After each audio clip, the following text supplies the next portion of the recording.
still now.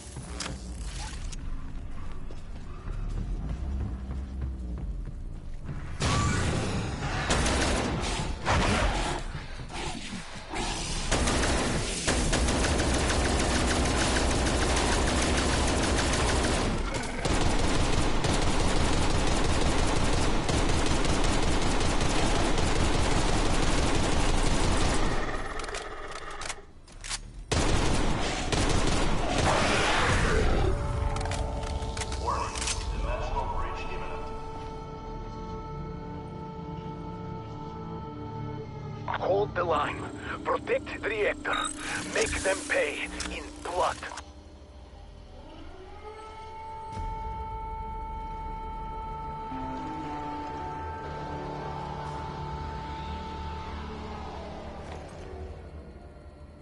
Arming C4.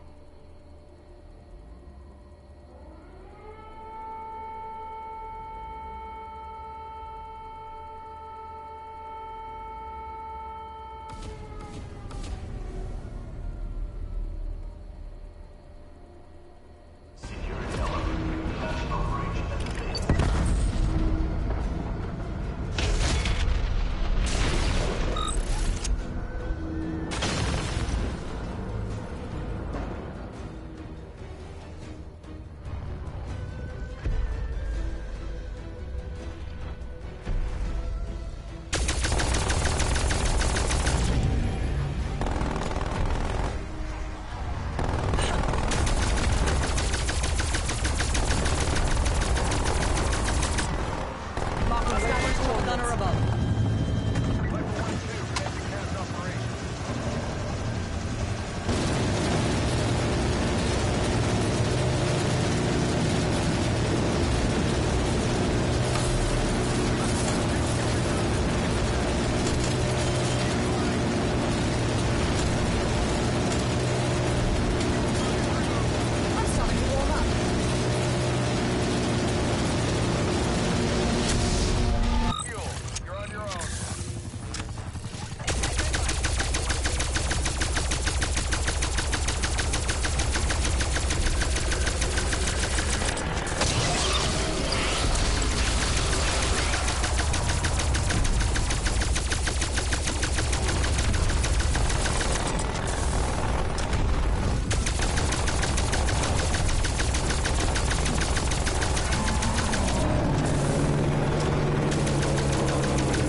That's my favorite. Good job.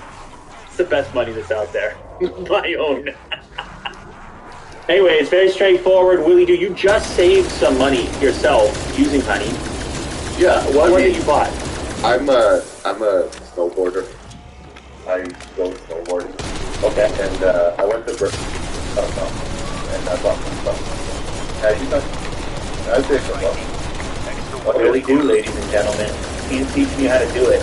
And Don't screw this up. the good thing is that it reminds you. So once you go on the checkout, you just pop it. And then you just apply it. Listen to this. Honey has found over 17 million members, over $2 billion in savings total, including Willie Q and his snowboarding crowd. One of them, yeah. He's one of them. If you don't already have Honey, you could be straight up missing out on free savings. It's literally free and installed in 2 seconds. And by getting it, you'll be doing yourself a solid and supporting this podcast. Get Honey for free at joinhoney.com/LouLater. That's joinhoney.com/LouLater. You can also click the link down in the description to get Honey for free and start saving money immediately. Our next sponsor today is Raycon with their M3K True Wireless Earbuds, which I actually have right here in blue coloring. It says the next wave. These wireless earbuds give you the features that you're looking for in a pair of fully wireless earbuds for less money, Willie do, than you're going to pay for some of those other brands that are out there. This comes with a 24-hour battery charge case, so 24 hours of battery life with the charge case. Listen for up to 6 hours in the earbuds themselves. You can take phone calls, of course, like any set of truly wireless earbuds. Easy to pair, premium sound in a compact design. Of course, I don't need to tell you about the benefits of a true wireless earbud, particularly for things like fitness, where you don't want to have any kind of cable dangling or something like this that you may have been holding off, moving towards a set of true wireless earbuds because you were scared by the prices, but you don't have to be scared anymore. Because even though these are already more affordable, Sending decoy. we've actually got a deal for you today. This is where you put the block. Yeah. We're going to make it even better for you. How about this? Raycon is offering 15% off all their products for listeners of Blue Later. Here's all you have to do. Go to buyraycon.com/LouLater. That's it. You'll get 15% off your entire Raycon order. So feel free to grab a pair and a spare. You see, you save a few bucks to put an extra one in the car. You need it in the glove compartment. Yeah. Or a center console. Yeah. So that the next time you go to the gym, when the gym opens back up, you got a pair ready to go. That's it. You get 15% off your order. All you gotta do is go to buyraycon.com/LouLater, buyraycon.com/LouLater, or click the link down in the description. 15% off your entire order. Thank you, Raycon. I saw this leak. Insane. An insane leak. The Xiaomi Mi 11 Ultra. Holy moly, did you see this thing? Yeah. What is going on? Giant camera module and a screen on the back of the phone, which is a mirror of the screen on the inside of the phone. Now, obviously, when you see it in the way that it's pictured here, it makes very little sense. Why would you want people on the back side of your phone to see what you're looking at on your phone? But it's how it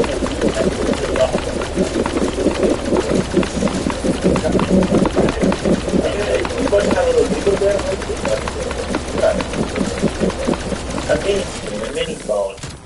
Yeah, I don't even think it looks so small. I didn't even notice it can have those icons visually. I think your fingertip would press multiples if it would be possible. But I presume the purpose of this is for taking photos on your high-quality camera on the rear and framing it up through the camera app. But what's weird is, in this particular demo, this is a leak, by the way. This guy took the video down. It got reposted. It's not supposed to be up yet. He's showing it off with just the the phone's desktop on the back of the phone. So I don't know how that works when you enable it. It's probably inside of the operating system, and he's probably just doing it for the purpose of this video. But it's kind of weird that it would even be possible, because I can't imagine why you would ever want to do that. So it's almost like the screen should only activate when you're inside the camera app. Is the video still up? The video got reposted. Oh, did it get taken down in time? I have it here embedded. Let me see if it's still up. It's a repost that's up right now. But obviously they don't want it up. Maybe it got pulled from your article. They don't want it up because it's not out yet, but there are a few specifications that are now have been leaked, including the triple camera setup, 50 megapixel primary sensor, 48 megapixel ultra wide, and a 48 megapixel periscope zoom. So one of the reasons that the module is so big is because there's this insane zoom on there. You know how Samsung has the 100x. How about a 120x zoom on here? Which is pretty wild. But the whole thing, it just has a unique look to it. It's really embracing the hump. It's all hump. It's full hump. Yeah, and it seems pretty thick too, judging by the side here. It seems like once you put the ultra designation on there, you can do whatever you want. It can be fat, thick, hump, everything. Yeah. You can throw it all. You can put a screen in it if you want. But weirdly, and can I just say something weirdly? I'm attracted to it. Why am I attracted to it? It's the hump. I think it's because it's kind of science fiction. This idea of like an extra screen on the back. It feels like one version of the future. Obviously, not everybody's version of the future, but just wow, they jammed a screen in the back. It's kind of a novelty factor to it. And I don't mind the big camera. I've gotten kind of used to it at this point, so we'll see. The device should be dropping fairly soon, and I think we're going to get our hands on it. The official model, not the leaked one, so we'll see how that maps out. This one, obviously, floating around the web, we all saw it. Wow, MetaHumans create ultra-realistic digital humans in minutes. This is Unreal Engine, this is epic, this is, oh, I don't know, Will. As far as Uncanny Valley is concerned, they might be eliminating, I mean, that valley is not as deep as it used to be. Yeah, it's starting to become canny. Right? Canny Valley, wow. I don't know if you say that like that, but I don't mind. Whatever you say, Will. Whatever that means. It's looking pretty good. They have figured a way to create a web interface where you can rapidly mock up a meta-human, a person with tremendous amount of detail. And we're not talking about a still image here. We're talking about a legit, what would you call this in a video game context? Like as a character? No, you have a model. And it's just the speed at which you can actually do this. At least, I mean, I know they sped it up in this particular video, but the speed and the detail, and then to see it come to life, we're going somewhere, man. I don't know how fast, but we're going somewhere. Yeah. This is something to it. Ooh. Yeah. Am I exaggerating? I don't know. No, they got a lot of things right. It's usually the eyes that create like a lifelike appearance, and they seem to have. But even the hair strand, like that used to be a problem. The hair and the beard is more humanish. The tongue and teeth as well. The way that they talk. It's pretty convincing. Yeah, so I think we don't some sort of really crazy program. Yeah, like you got for the record, you can tell that it's not a person. Like but it's about as close as we've been. It's close. Yeah. This would be like the future Avatar. if everyone's living online, it would look similar to this. Did we talk about this before? What does your guy look like? Is your guy just you, like enhanced a little bit, or is it something completely different? I would say that's a good question. Maybe both. Like No. there's two. No. One was outrageous. No. You only get one. That's it. I would go for outrageous. Wow. Something crazy. Wow. Yeah. So you sit at home, reserved Willy Do, but your digital is off the charts. Yeah. Banana Town. Yeah. Crazy. Interesting. What about you? I don't have to answer that. CD Projekt Red got hacked, and then the information was auctioned on the dark web, and apparently it found a buyer. They had an auction going on with a buy it now of $7 million. The starting bid was around $1 million, and in order to even be eligible to participate in the auction, they were looking for 0.1 BTC upfront Bitcoin, which is equivalent to $4,700 around there. However, they eventually cut a deal outside of that auction, saying that they found some buyers that met their criteria. Now, what exactly was in there was the source code of the game, but then they also said that there was some accounting information, confidential, potentially personal information, could have been part of it as well. And the developer said, we're not going to deal with this ransom. Yeah. We're not going to negotiate any type of ransom. We're not going to partake. Because it started out as one of these ransom attacks. They say, we want X number of dollars to give it back to you. I think I'm on a roll. And they said no, which is how it ended up in the auction status anyway. Yeah, they made it really prevalent. They tweeted about it. Made it a huge statement. Security experts analyzing the ransom note shared by CDPR have identified a hacking group known as Hello Kitty as the likely culprit in the ransomware attack.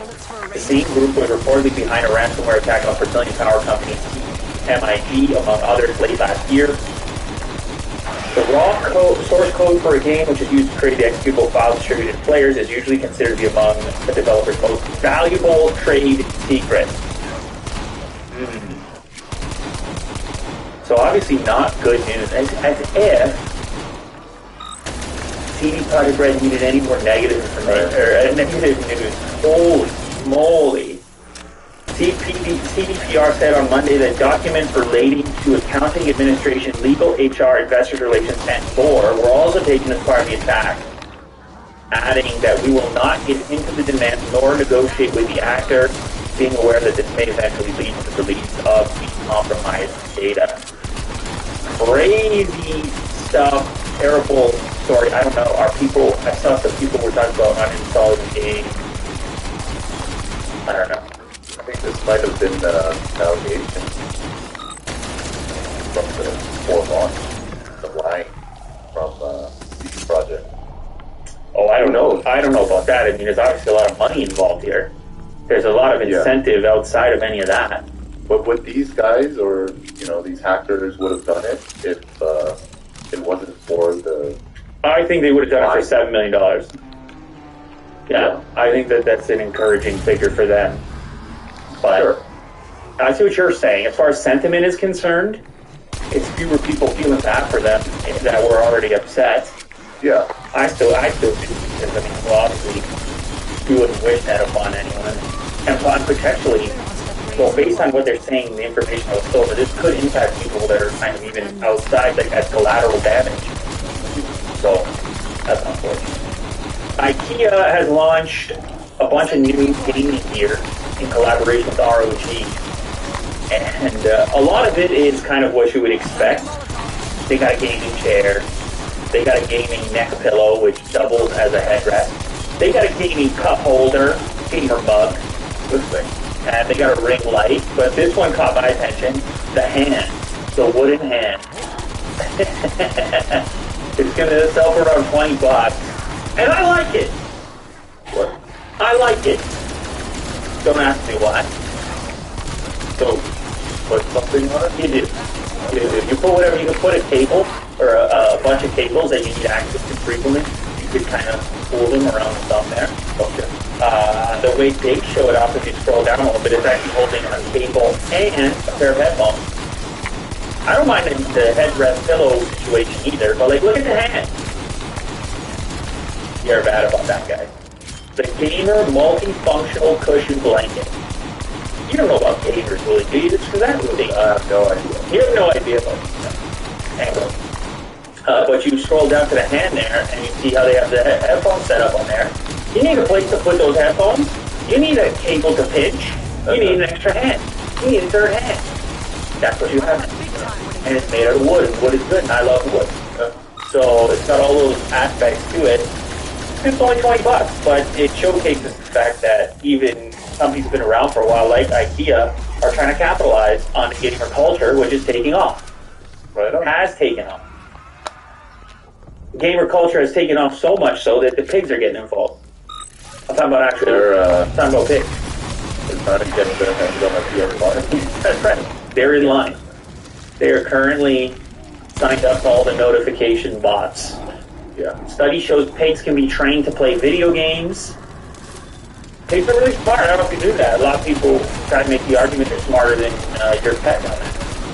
A lot of people I'm sure they are. Hey man, you're supposed to try to defend your little Otis over there. Oh, he's a good boy. Pet dog, yeah. So they train these pigs to, well, basically execute this simple, relatively simple video game. It's still amazing for a pig. There's a joystick there. The pig has to push this tiny little ball on a video game screen to either of the walls, at which point a treat is dispensed. And the pig quickly figures out, hey, I just gotta push this joystick back and forth, and I'm getting treats all day. Yeah. And so they actually train a number of them, and then with increasing complexity, change the location of the walls and things like this. And the pig figured it out, where you might have some dogs that are just looking sideways. Yeah, they'll eat the joystick. Yeah, you might take a bite out of it. You never know. And what's interesting is this was a paper in the Journal of Frontiers in Psychology. This is, I presume, a relatively recent study at Purdue University, but I found this video clip online that looks like they've had pigs playing video games for a while, because this clip looks old, and it's embedded in a TechSpot article. And if you head to, I don't know, part way through, maybe around 2 minutes 40, you'll see a pig actually executing the task here.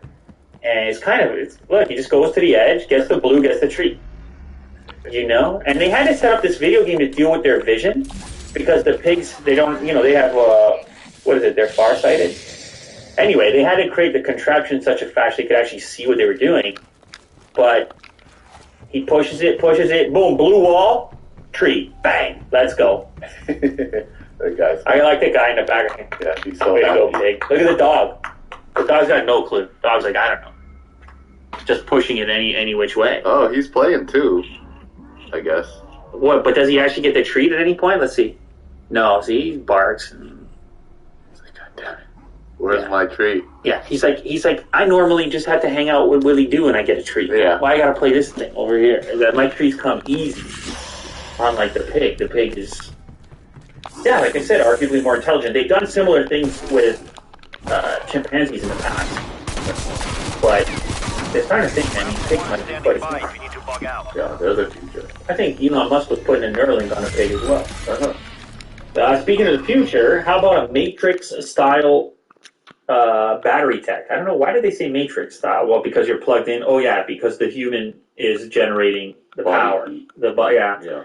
Okay, so in this case, they figured out a wearable device that will convert your body temperature into actual electricity. Now, not a lot of electricity, but electricity nonetheless. This thing sticks to you, and the researchers that put this together at the University of Colorado Boulder, and this will fit maybe as a bracelet eventually. And the goal here is to create a wearable at some point that could be body temperature powered. At the moment, the actual effectiveness of this is around, it's in here somewhere. What is it like? Say it was 5 volts? 5 volts for a device that size. It's like, but I remember seeing 1 volt per I don't know where it is. 1 volt of energy for every square centimeter of skin space. Oh, So the more skin space, the more volts, and so on. And of course, I was joking around saying, well, you're going to be exhausted if you wear this thing. I don't have that many volts to give up over here. no, you're using maximum voltage. Which is so dumb, obviously, because your body heat, that's there. That's freebie. That's there anyway. Uh-huh. So it is kind of cool. Whenever you use a battery, you're depleting that battery and eventually will need to replace it. The nice thing about our thermoelectric device is that you can wear it and it provides you with constant power. I mean, it's a cool idea, but it's obviously not ready for prime time. Yeah. But it's a huge complaint I have about wearables and smartwatches, battery life. Maybe the initial phase would just be contributing some amount of charge in order to extend battery life rather than to pull off the full charge. I don't know. Well, what if like it charges your phone, like very minimally?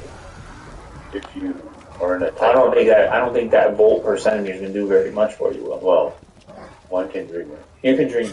Yeah, you're fully allowed to do such a thing. India has warned U.S. social media firms after an ongoing dispute here with Twitter. I don't know if you followed this, Will, but we talked a little while ago about the farmer protest going on over there, and Twitter is now in the mix because they have received requests from the government to suspend or delete certain posts, possibly accounts that the government claims are spreading misinformation about this particular ordeal.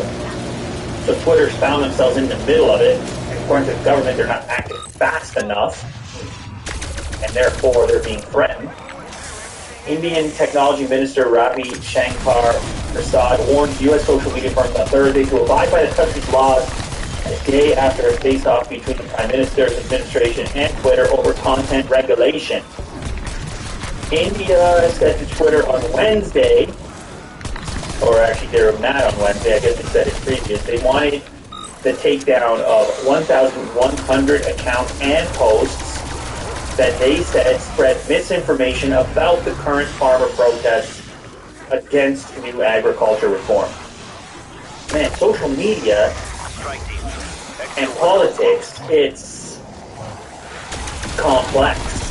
Yeah. But also subversive. Oh my god, it's like, what is their responsibility? And of course you had the whole thing, the U.S. election and the Capitol, when they storming of the Capitol. Yeah. It was a call it storm. And it was like, what stays up, what goes down, who is in and who is out, and who decides, right? Is it up to the social media platform? Is it up to the government? And so anyway, Twitter said that it had not blocked all of this content because it believed that the directives were not in line with Indian laws. In other words, they're saying there's no law we don't have to do this. So where's the law? Where's the law? What is this? Indian government's like, well, we kind of make the law. We'll figure it out. You're in trouble. Get on my face. For Jack Dorsey. That's how the meeting went. I didn't do it. Anyway, so there was obviously some degree of disagreement, but since then, Twitter has blocked access to the bulk of the accounts it was ordered to take down. You know, Twitter, they don't want to lose they don't want to lose access to that marketplace. You know, like, geez, man, we told you with TikTok. Geez, man, we're just trying to make a buck. Trying to do the right thing. I don't know if they're trying to do the right thing, but I'm saying that's the argument they would make. Now, they did not make this list public, which I suppose is possibly another problem, that there's a lack of transparency around what are these 1,100 accounts? What were these posts about? But Reuters, at least, did notice that one lawmaker's account was among those that was geo-blocked by Twitter following the government order. So, this was the account of Sukhram Singh Yadav, a member of the upper house of parliament. He was restricted in India after Twitter received a legal request from the government. His account has been restored now. He had tweeted using the hashtag Modi planning farmer genocide. And this presumably would have been the hashtag or the sentiment or the language that would have caused the examination from the government and therefore the request. Presumably it would have been things in line with this type of language that they would have been targeting.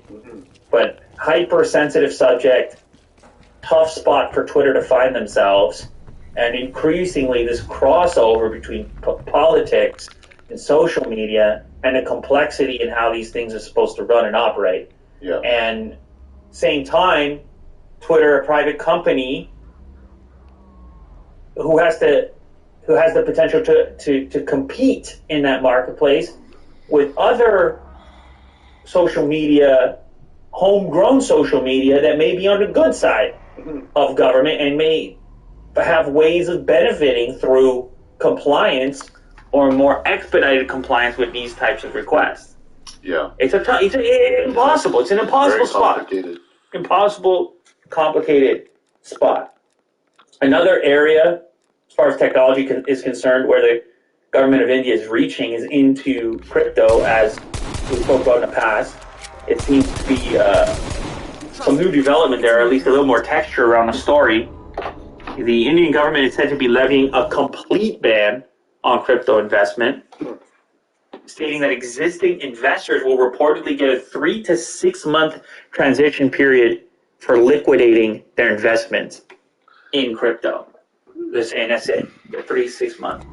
Now, this is not official, I don't believe, at the time of writing. This was reported on Thursday, that's yesterday, citing an unnamed senior finance ministry official, stating that the ban won't be imposed overnight, probably so as to not cause panic, making people buy more crypto in advance. I don't know. I'll tell you, you can't have some. Talk about the Streisand effect. Talk about the internet. Talk about 2021. Yeah. The ban won't be imposed overnight, according to the official who said the government will get 3 to 6 months transition period. The India's central bank currently doesn't back any cryptocurrencies, so this ban would be all forms of crypto as you know it, which is not unprecedented. China has a relationship with crypto. They want to do their own, and they have also banned crypto to fiat transactions. What isn't banned in China is crypto to cryptos, okay? But it's really interesting to see how this whole thing's going to map out globally as certain regions attempt to control this thing, and whether or not the citizens partake or if they try to find ways to maintain some type of crypto investment holding or potential for transaction. Right. I don't know. But it appears to be, is it a threat to these places? Quite possibly. Is it a threat to control and central power? Yeah, that's usually always the case, right? Everybody's worried about it. Yeah. Well, especially if you're in the center and you're powerful, as you might be. One day, Willie dude. It could be you. Yeah. It might be you banning crypto one day. Not yet, but one day. GameStop mania has highlighted a shift to dark trading. It's another. This kind of has a crypto tie-in my mind. A shift to dark trading. It's another. This kind of has a crypto tie-in my mind. A shift to dark trading.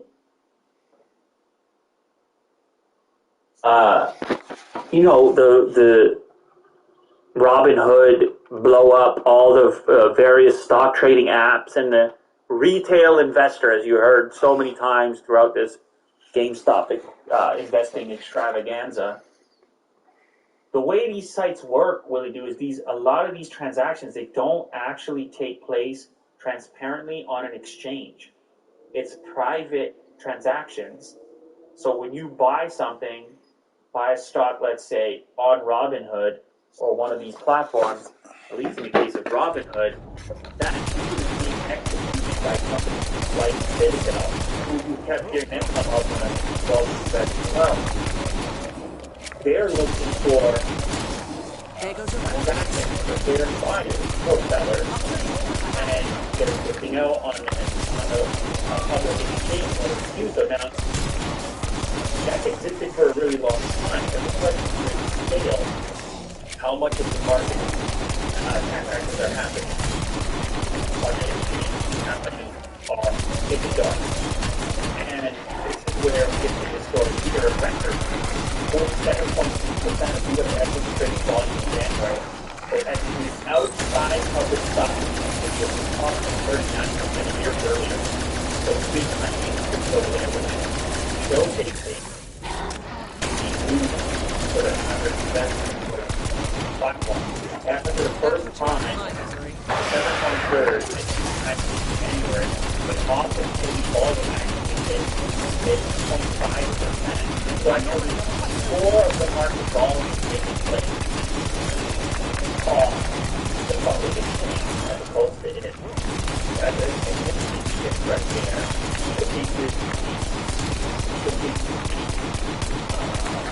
Attraction towards the platform, but it also showcases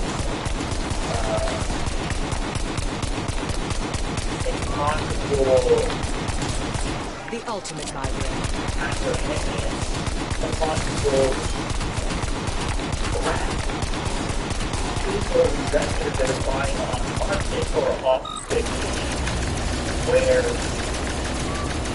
they're kind of, they may be exploited, maybe they are paying a price for buying or selling that is not actually competitive with the market.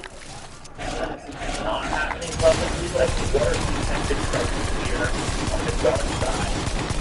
The dark side. There's a lot of players like the market, like the exchange sets the value publicly. Like we can all agree. We were just talking about crypto, like the blockchain in that example remains public for transparency. When these transactions are happening in private and the average stock trader is trying to buy or sell 50 or 100 things quickly, there could be slivers in there, slivers of margin. I don't know the legalities around it, but you have to wonder about leverage and leverage and volume and where these transactions are taking place. So, for example, that's something that takes place in the U.S. Here in Canada, all trades must be executed on exchange. It's a regulatory thing. So it's not like this takes place absolutely everywhere. But I don't know if it's going to slow down. We may actually do more so as time progresses. Stun grenade out. And as trade moves to the smartphone and trade goes, yeah, what is not without risk or consideration. That these are backroom deals going on here at huge scale, massive scale. Speaking of deals, massive scale, Elon Musk's brother just sold a bunch of Tesla stock. How about 119 million on his recent trades for his Tesla stock? I didn't realize how much Tesla stock he had. He often makes news strictly for selling Tesla stock. Oh, what does he? You know, well, I guess he's an early investor or I think he has a food thing going. But he's all about natural, organic foods and such, I think. Yeah, oh, there you go. A family of community restaurant concepts. Colorado, Chicago. Food and Colorado. Yeah. Food and Colorado. Anyway, also Tesla stock. Now, the reason people pay attention when he sells stock is because it's what he knows. He knows what's going on. He wants brother, and so if he sells, let's say, over $100 million worth of stock, they can ask myself, my stock? They say, oh, next year, you know, it's going to go higher than it is, and that's a good time to get out.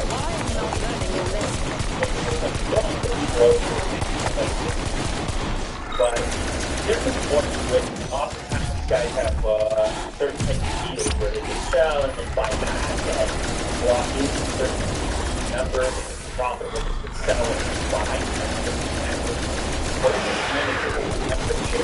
he sold, by the way, oh, around 859, anywhere from $859 to $841. Arming C4. That would be the best content. Sold for $850, $851. All around that.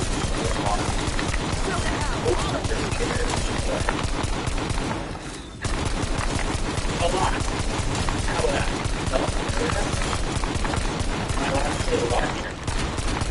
After sale, we still own 579,740 common shares, or about 0.06 of the shares outstanding. Main stage worth $486.8 million. Maybe this is the tax for a restaurant endeavor. What the hell do you do a restaurant for $100? We need 100 mil for stimulation. That's what you said.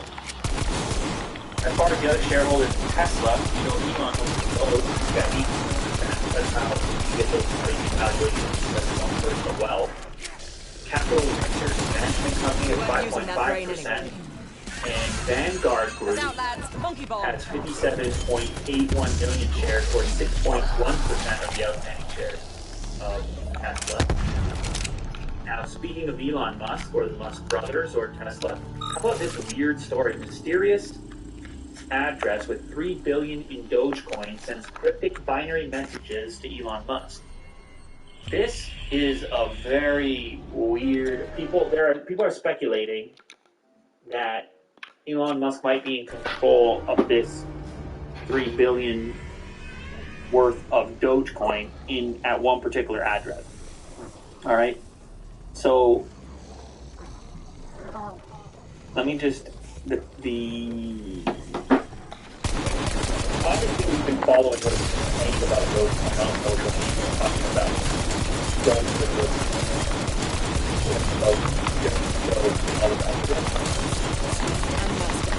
there is this address, one Doge address, Doge address, that contains 20% of the entire supply. Think about that for a second. 30% of the entire supply of Doge at one address. Worth $3 billion. All of a sudden you're like, who could this possibly be? And you start to speculate, right? Then, a couple over a month later, after the address received its first transaction, February 6th, Musk said, Dogecoin might be my favorite bird. So we can touch on it next day. That account opens up. Since then, that address met together around 13.8 million Doge in days. Speculators have assumed that it might belong to Musk. But then things get crazier because one person has tried to figure out that if there's this binary, look at this next thing here. If you look at this mysterious address, people have noticed that the owner of the address is sending odd transactions which can be transcribed to the binary code. Can you read that one then? So this was a transaction actually sent into the wallet. Can you read what it says? Is it that's what it says. When that's somebody sending, actually sending the address and legal binary. One person tried to figure out the code and translate it with a lot of gibberish. Others discovered that one set of transactions displayed Elon Musk's birthday.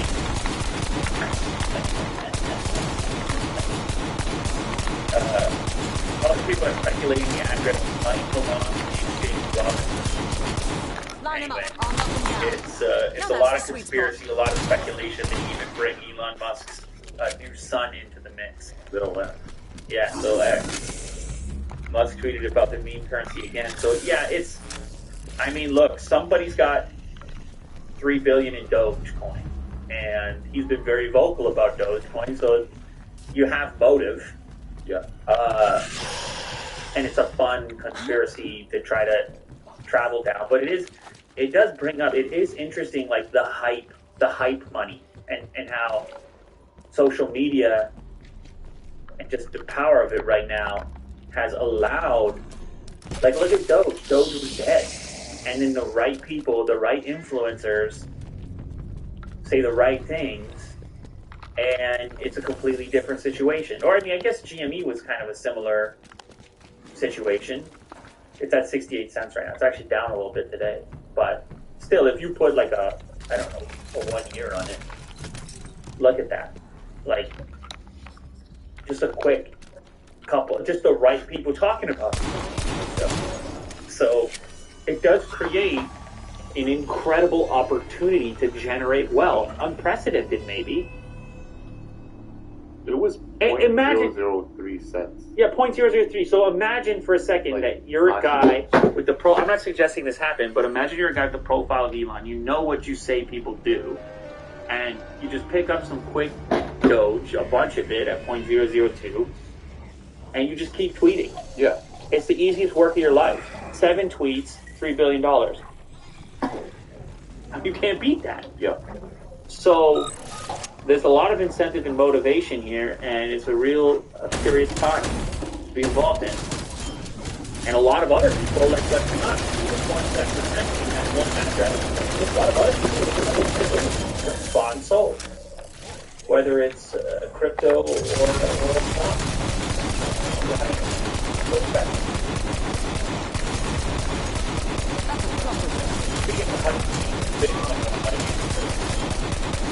Never mind Doge, the Bitcoin one might be for real, because this article, wow, super promising for crypto, Bitcoin, MasterCard, they don't have a bandwagon. That's enough. They haven't said exactly what they're going to do, but they basically said, look, Incendiary out. it's all about we don't care how you want to transact. They announced late Wednesday they will support for that cryptocurrency. Here's the quote. At the launch of cryptocurrency, straightforward, it's by choice. MasterCard is here to recommend you start cryptocurrency will be your enable customers and businesses to particular value. This can work crypto, however. And this is something I can do. And I told you, while going around buying say that we're going to translate. And if a customer really wants something, if the demand is there, if somebody's willing to do something, if there's much demand, right? I mean, if you've ever been inside of exchanges, people are making money just on new transactions. There's a huge opportunity because the demand is so high. The height of time and demand is high. MasterCard sits on the sideline saying, why can't we be a part of this? And so, we come out and make this commitment. The way that it will work is when someone wants to buy an item of crypto, MasterCard's crypto partner will convert the digital currency into traditional currency and then transmit that over the MasterCard network. So if you're wondering about how the volatility of crypto, it's just a conversion happens that money. And it happens over the MasterCard network. So merchants won't need to do anything extra in order to accept, because they already accept the MasterCard. And this type of implementation, this is the way it gets done well. And I know crypto people, they don't like the idea of, or maybe they're not, I shouldn't say they don't like the idea, but they're passionate about the other elements and aspects of crypto, like holding it and exactly. Available if you need it. But this type of adoption, or this type of move for the average person, just immediately gets it into so many pockets, gets the conversation started where it never was going to go. So I think it's interesting. You sent me this one. The new Porsche 911 GT3 Touring spied. Oh no, not the Touring. Which article did I send you? Oh, I sent you the Touring one. I'm going to go back actually because they put out an official teaser. I believe it showed at Super Bowl. They put out a video that hyped it up. The Touring model, by the way, I can tell you, is the more purest version of the car. It's going to come out February, February 16th. I don't know, a couple of questions. The Touring model is the more pure version with a manual transmission. And those turbines back super lightweight. But the regular and it's a PK transmission. And they put out the video in order to hype up the best appeal. The GT cars, the Porsche, that's like the real race, lightweight, strip everything out of it, or at least a lot of stuff out of it, get the weight down. This model is set to both 90,000 RPM redline, 510 horsepower, with a 10 horsepower for City 30, and just over 3,000 pounds of weight. Apparently, a lot of the work here was to meet strict standard that exists today for, 510 horsepower gasoline engine. And so they were able to only so much performance enhancement there, but for the race type of it's a new generation, right? So the new generation Porsche 911 the other models first, later. But you go from regular 911 to 4S, the turbo out to 973 at one point. Either way, a really mean looking sports car. What's way to go about? Yeah, it looks, the fact that it's black is Yeah, it's pretty cool. So anyway, stay tuned for that. February. Last story of the day. Inside Edition has done the test that you've all been waiting for. I think we talked about this story twice. It was the Subway tuna conspiracy. That there was no tuna, in the Subway tuna, and the lawsuit filed in California. Subway was feeding not even tuna, essentially. Their tuna sound that it had no tuna, not any bit of tuna in it. And of course, Subway followed up and they said, "What are you talking about? There's definitely tuna." And they said, "Actually, we're going to give a deal to people who want to buy our tuna stuff because it's great tuna." Well, now Inside Edition, they go make a video and do the investigative thing, and they send the tuna away to be analyzed from the Subway tuna sub to see if it's actually tuna. yeah. And it comes back and they're like, "Yes, 100% tuna, just tuna in mayo." And what's wrong with you? Why do you ask us to do this test? You maniac, of course it's tuna. And so I'm sitting there looking at this and I'm like, what the fuck? I just did 3 stories about Subway tuna sub. And you mentioned how it was going viral on TikTok. Yeah, the employees were literally just making up the tuna. And then I'm like, oh my god, it's a conspiracy inside of a conspiracy! The whole thing was a ploy. A fake lawsuit to get us talking about tuna subs so that Subway could show off how tuna their sub actually was. Yeah. The Subway Sending was decoy. all First of all, I don't know any, and I have to put that in there. I have to put that in there right now because I'm going to get my own boss right now saying that they can't use Subway. But I just don't understand. I really don't. I mean, they showed the ingredients box. They showed the naked frozen tuna out. They take the tomato with the tuna. It's definitely tuna. Yeah. So what is this lawsuit? What is this lawsuit other than a way to get everybody in the world talking about Subway tuna? Anyway, listen, I am not saying that that's what happened. I gotta make that abundantly clear. But it is interesting how things happen on the internet. It is interesting how these things transpire. And just sitting there left wondering, what exactly went here? What is this lawsuit? Did ever real? Or Subway? Do they? Yeah. Go out and get a Alright.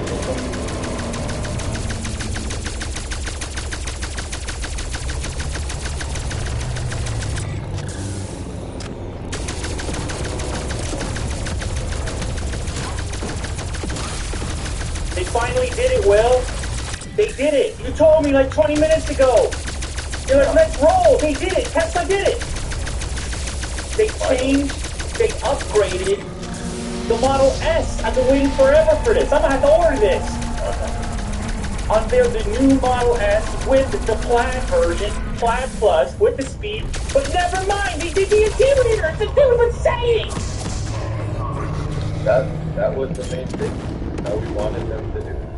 It was Now a they bit, did it. it was getting dated, you know, with the other one, especially because of the existence of the Model 3 and those more modern interiors, and the premium car, the Model S, was looking like 1994 in there.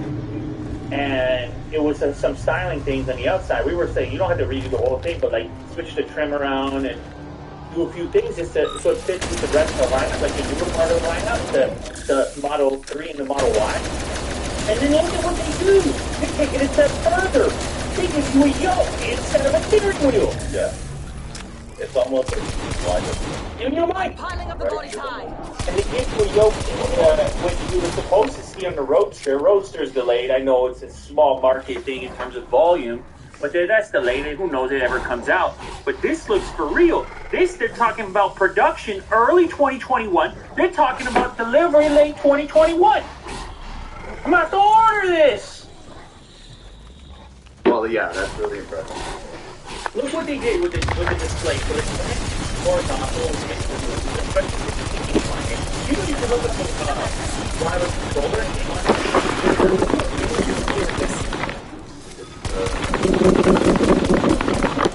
you got Netflix, you got YouTube, you got all these things, so you can game right here. Which is terrible. And it actually doesn't end there. Like it's a whole redo of the rear control now. They put a display into the rear seat as well. They fixed the center console, which always sort of bugged me a little bit. It looks more robust now. I can score some things. And more luxurious and trim. The steering wheel is super futuristic, obviously. You know? Look at the screen in the rear. Now the kids are having fun. They're playing a racing game in the back. Is that a little Tesla racing game? Here's a little Tesla. I know my kids would love something like that in the back seat. So I'm about to pick this up. To the mold with you. How many times can I say that? It's like this. They also got a new glass roof as well. And a couple of other cool specifications we gotta go through. Like maybe it might be better to actually head over to the product purchase page, because that sort of details everything you need to know. And Tesla dating, well, take it easy. You know people are watching your search bar these days. You know people are mad about your searches these days. Alright, so what's weird, the picture here is still the old Model S, and of course you know this because of the chrome trimming, which are dated. But you go up to custom order, or down at the bottom, custom order, click through, let's do this, click build art, and it's not that many options, but okay, first, let's target it. The long-range model starting $73,990 in USD, and it's gonna. This is not a slab. This is going to go 0 to 53 seconds flat for most people. Well, but I'm not a huge fan of the stock wheels. I'll put that out there right now. Top speed 155 miles per hour and 412 miles of range estimated. Now, step it up to one of the tri-motor models. These are the ones I'm excited for. First one is called Flash, and that's $113,990 start. Not a cheap vehicle, but if you click on it, really, you see the specs will change. And it will go up to 290 miles of range, 200 miles per hour top speed, and 2 seconds 0 to 60 time, which is stupid fast. You're well aware. You experienced such a thing. And then the Plaid Plus, well, that's the model I would go for right there. And that one, 0 to 60 in less than 1.99 seconds. And look at the range! Look at the range! It's like double the range of my Taycan right there. I don't know if I need it. I don't know if I like it. Yeah, I probably like it. You can't hurt. You can't hurt. Alright, and they fixed the trim around the windows, but the stock wheels, I don't know who selected the stock wheels. Go down a little bit and change the wheels. You gotta do this. Oh, wait, before you do that, I just want to read this spec. The quickest 0 to 60 time and quarter-mile acceleration of any production car ever. You know, like type in that part. Quarter mile in less than 9 seconds. You know, Car Wow is going to test that out eventually.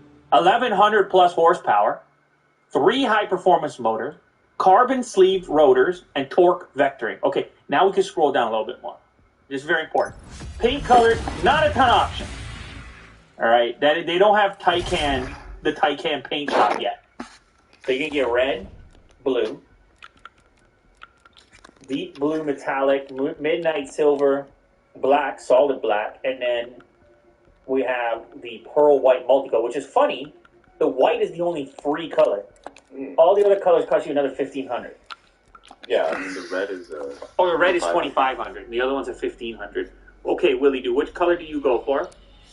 I would go for the black. You go for the black. Yeah. I'll tell you why I won't. I'll tell you why I don't go for the black. Why?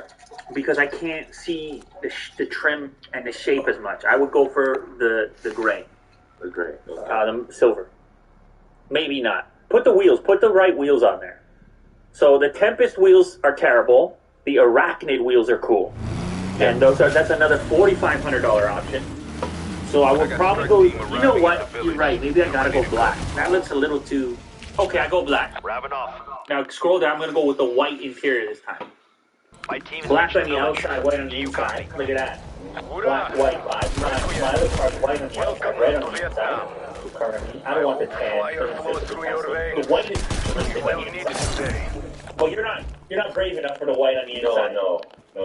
I spill a lot. You're not brave enough for the white in there. You go for the black on the inside. Okay, cool. With a carbon fiber trim, and then another 10 grand for the full self-driving capability. So you can add that as well. I mean, we gotta have that. That's the Tesla factor. Now, I know people are looking at this and it's saying, $155,990. Chill out, Lou. Sheesh. Jeez Louise is what they're saying. But you gotta understand, guys. It's it's a tremendous amount of performance. It's hard to even fathom it if you haven't experienced it previously. And it's actually, for what they're able, it is supercar figures, at least in a straight line. There are cars that this will be in a straight line in a quarter mile or 0 to 60 that cost $1 million. How did you At get least with the access to specs on base? paper. I It's know close why to you're it. here. You want the German girl. So you gotta keep that in mind when you look at a price tag. Tell you what. You So for the outright purchase, it's like 150 I'll hand over grand your spy. for a full spec model. Now the problem, here's the problem. Well, How's let me life tell you, treating there's you always a under the catch. red sun? We'll do this. They'll Just take have your money Agent right Max now. ready for evac. And they claim they're going to get the delivery. You know when they say late 2021? That's what they say. Which is it? Oh, that. It's not that far, but you know me and I know you. And you know Mo. And we lived a few years if you combine all of it. And when Tesla tells you something's going to come at a certain time, it comes a little later. And it's fine. It's fine. I think I put a pre-order on a Cybertruck. I don't know when that shows up. I gave him like $100 or something. Yeah. Maybe that's why I'm not looking at it, but whenever it happened. But it is cool and it is promising to think, all right, in 2021, it's that futuristic Tesla on the road. I might have to order such a thing. Very easy as well. The whole UX design of it. Just click a couple buttons and then you bought a car. I might have to order such a thing. Yeah. It's quite possible. So, congrats, Tesla. Well done. You can play. Actually, you know what? Well, if you go back, it just gives you a couple more specifications. Might be interesting to you, just because it's a momentous day for Tesla and their upgrade. Just scroll down a little bit more for me here, and go down. Can you keep going, or does it kill you right there? Oh, interesting. Maybe you have to be out of the order page because I remember seeing some added specifications which were interesting to me, but it was mostly around some of the interior cabin changes. Like, for example, all the seats are heated, including the rear. The front seats are ventilated. I don't remember where I read them. Like, maybe you just click on Model S at the top, and when you're not in the order section, it'll give it to you. Oh, there's the new Model S picture in red with the black trim. You see how the black trim kind of shapes it a little bit, though? Yes. Yeah. And also the door handle. And it's the problem if you use a black colored car, you lose those little accents. So maybe I'm back to the silver ones, but yes, maybe scroll down here. Oh, here we go. These are even better. Look at these images over here. 17-inch cinematic display, 2200 by 1300. Blue color. Of course, the steering wheel, which is their calling it go. Powerful HEPA filter in the cabin. Temperature controls at the rear seat with the new screen. The flip down. You have quite a bit of cargo space in there. It is a hatchback after all. This round's on me. Keep going down here. What was the... Oh, yeah. Up to 10 teraflops processing power on the car going on par with today's newest console as well, with wireless controller capability. Look at the wireless chargers as well for your devices in the front. Another zombie KIA. USB-C fast charging for every passenger as well. 22 speaker, 960 watt sound system. Now look at the cargo space. You see, that's where it beats the Taycan as well. because it's a real hatchback at the end of the day. When you have the pass-through with a lot of cargo volume, I mean, it's very exciting. The blue looks good with black letters. Actually, the car looks so much better. It's funny. I think some people might be upset and say, hey, it doesn't really, it's not a new car. They have a long time here. But the car didn't look that bad. It was a few tweaks that I was interested in, and they made those tweaks. And what was funny was the aftermarket was already doing it. The aftermarket was buying the old model and then taking it to get the chrome delete, is what they call it. Just to get rid of the chrome and black it out like that. But you have congrats to Tesla, well done.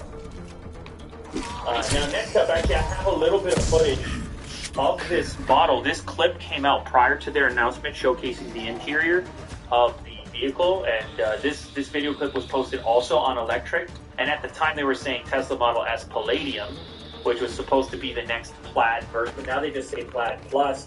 They don't really say the ludicrous stuff anymore. The branding has shifted around. Now the car here is not exactly new. It kind of bothered some people. In fact, people in the comments said, once I put it to 2x speed, then it seems exciting. So maybe you want to put the 2x speed. But this is just a friendly little test drive over here of the new model. You can see as we spot the trim, and I think it might be the silver model, so I'm going to have to get the silver model because that looks good as well. And it looks ready to go. Maybe this is the final test drive in public on the track there at Fremont prior to putting it live on the site. And I guess this is a good sign for this thing being sooner than later. Some people want it to be moving a little faster on the track. Now, even though Elon's busy with Tesla, he's also beefing a little bit with Bezos. They're both trying to be in space. They're both trying to have satellites. They're both trying to be the futuristic internet in space that beams down to Earth. And they're having a little beef right now because Bezos and Amazon are kind of attempting to pause some of the progress proposed by SpaceX for the Starlink system, where they want to bring satellites to a lower altitude than they originally wanted to do. And Amazon or Bezos, what is his company? What is the company? No, the internet company has a different name. The Kuiper system looks like Jupiter, but Kuiper. Kuiper system is going to be his satellite internet system. Now they're a little bit behind. They don't have anything deployed yet. That's what Elon's talking about. He said, "Why are you telling me what to put my satellite? You don't even have anything yet." That's exactly what he said when he made that expression. That's an old story. Why did he say that? Right, because he's looking right at me. Yeah, it's been like, you know what? You might do something like that and stuff. Actually, that's the stuff. So here's the beef. Elon's already up there. He goes, "Hey man, we gotta make some tweaks here." We did as you asked. And he goes to the governing body, But I count 3 reactors. who you would need to talk to for something like this, which is what, yes. And then they're like, "Well, let us look at this proposal and see if there's any problems with it." And the public says, "See if anyone has any problem." And then Bezos comes flying out of his office. He says, "I got a problem with it. You can't come down to that altitude because you said before you're going to be up at that altitude, you're going to be doing this way. And now, and I had planned my plans around that. And that's screwing up my plans now. So I want to put a wrench in it." And Elon said, "You're only doing that to slow me down because I'm ahead of you. You're in an anti-competition right here. You're just upset that I already got satellites up there." yes. You make it sound like it's like a schoolyard. Yeah, it is. And that's like, Yeah, FCC's in the middle saying, guys. There's a lot of space up You got your comeuppance. But I guess there actually isn't when it comes to satellites. Everybody wants to be at a different spot I guess, for different purposes to service. I mean, you've heard about their struggles as far as who they could even service with their product because of where they had to be located with the Starlink system, which is why it's in the northern hemisphere. In a lot of people in the southern system, other places that actually might need the service more. so you're basically trying to own regions of space in the orbit. Kind of. You know, I mean, kind of. SpaceX is working to convince FCC officials that it should allow the company to move some Starlink satellites to lower altitudes than originally planned, with Amazon among the companies that have disputed SpaceX's request. Now, of course, Musk went on Twitter and said, it does not serve the public to hamstring Starlink today for an Amazon satellite system that is at best several years away from operation. He said, hey man, don't rain on my parade. Hey man, don't spit in my salsa. That's not an actual one. But these two guys, it seems like the rest of our lives are going to be at each other's, Yeah. throats? Is that what you say? At Sure. each other's throats? Yeah. That sounds too severe. I mean, I think it's kind of, there's a friendly contest to it as well, but two richest guys on the planet, as it stands today, two super powerful type dudes responsible for these big companies, and they have a lot of overlap on what they want to achieve. And once they start, both set their sights on space, you had to feel like if they're having their own space race. They are, yeah. Those two dudes are having their very own space race. This is a Tesla side gig that I had no clue about. And it's apparently hard to even call it a side gig because of the scale of it. Tesla has an emissions credit business worth billions of dollars. And let me explain to you how this works, Will.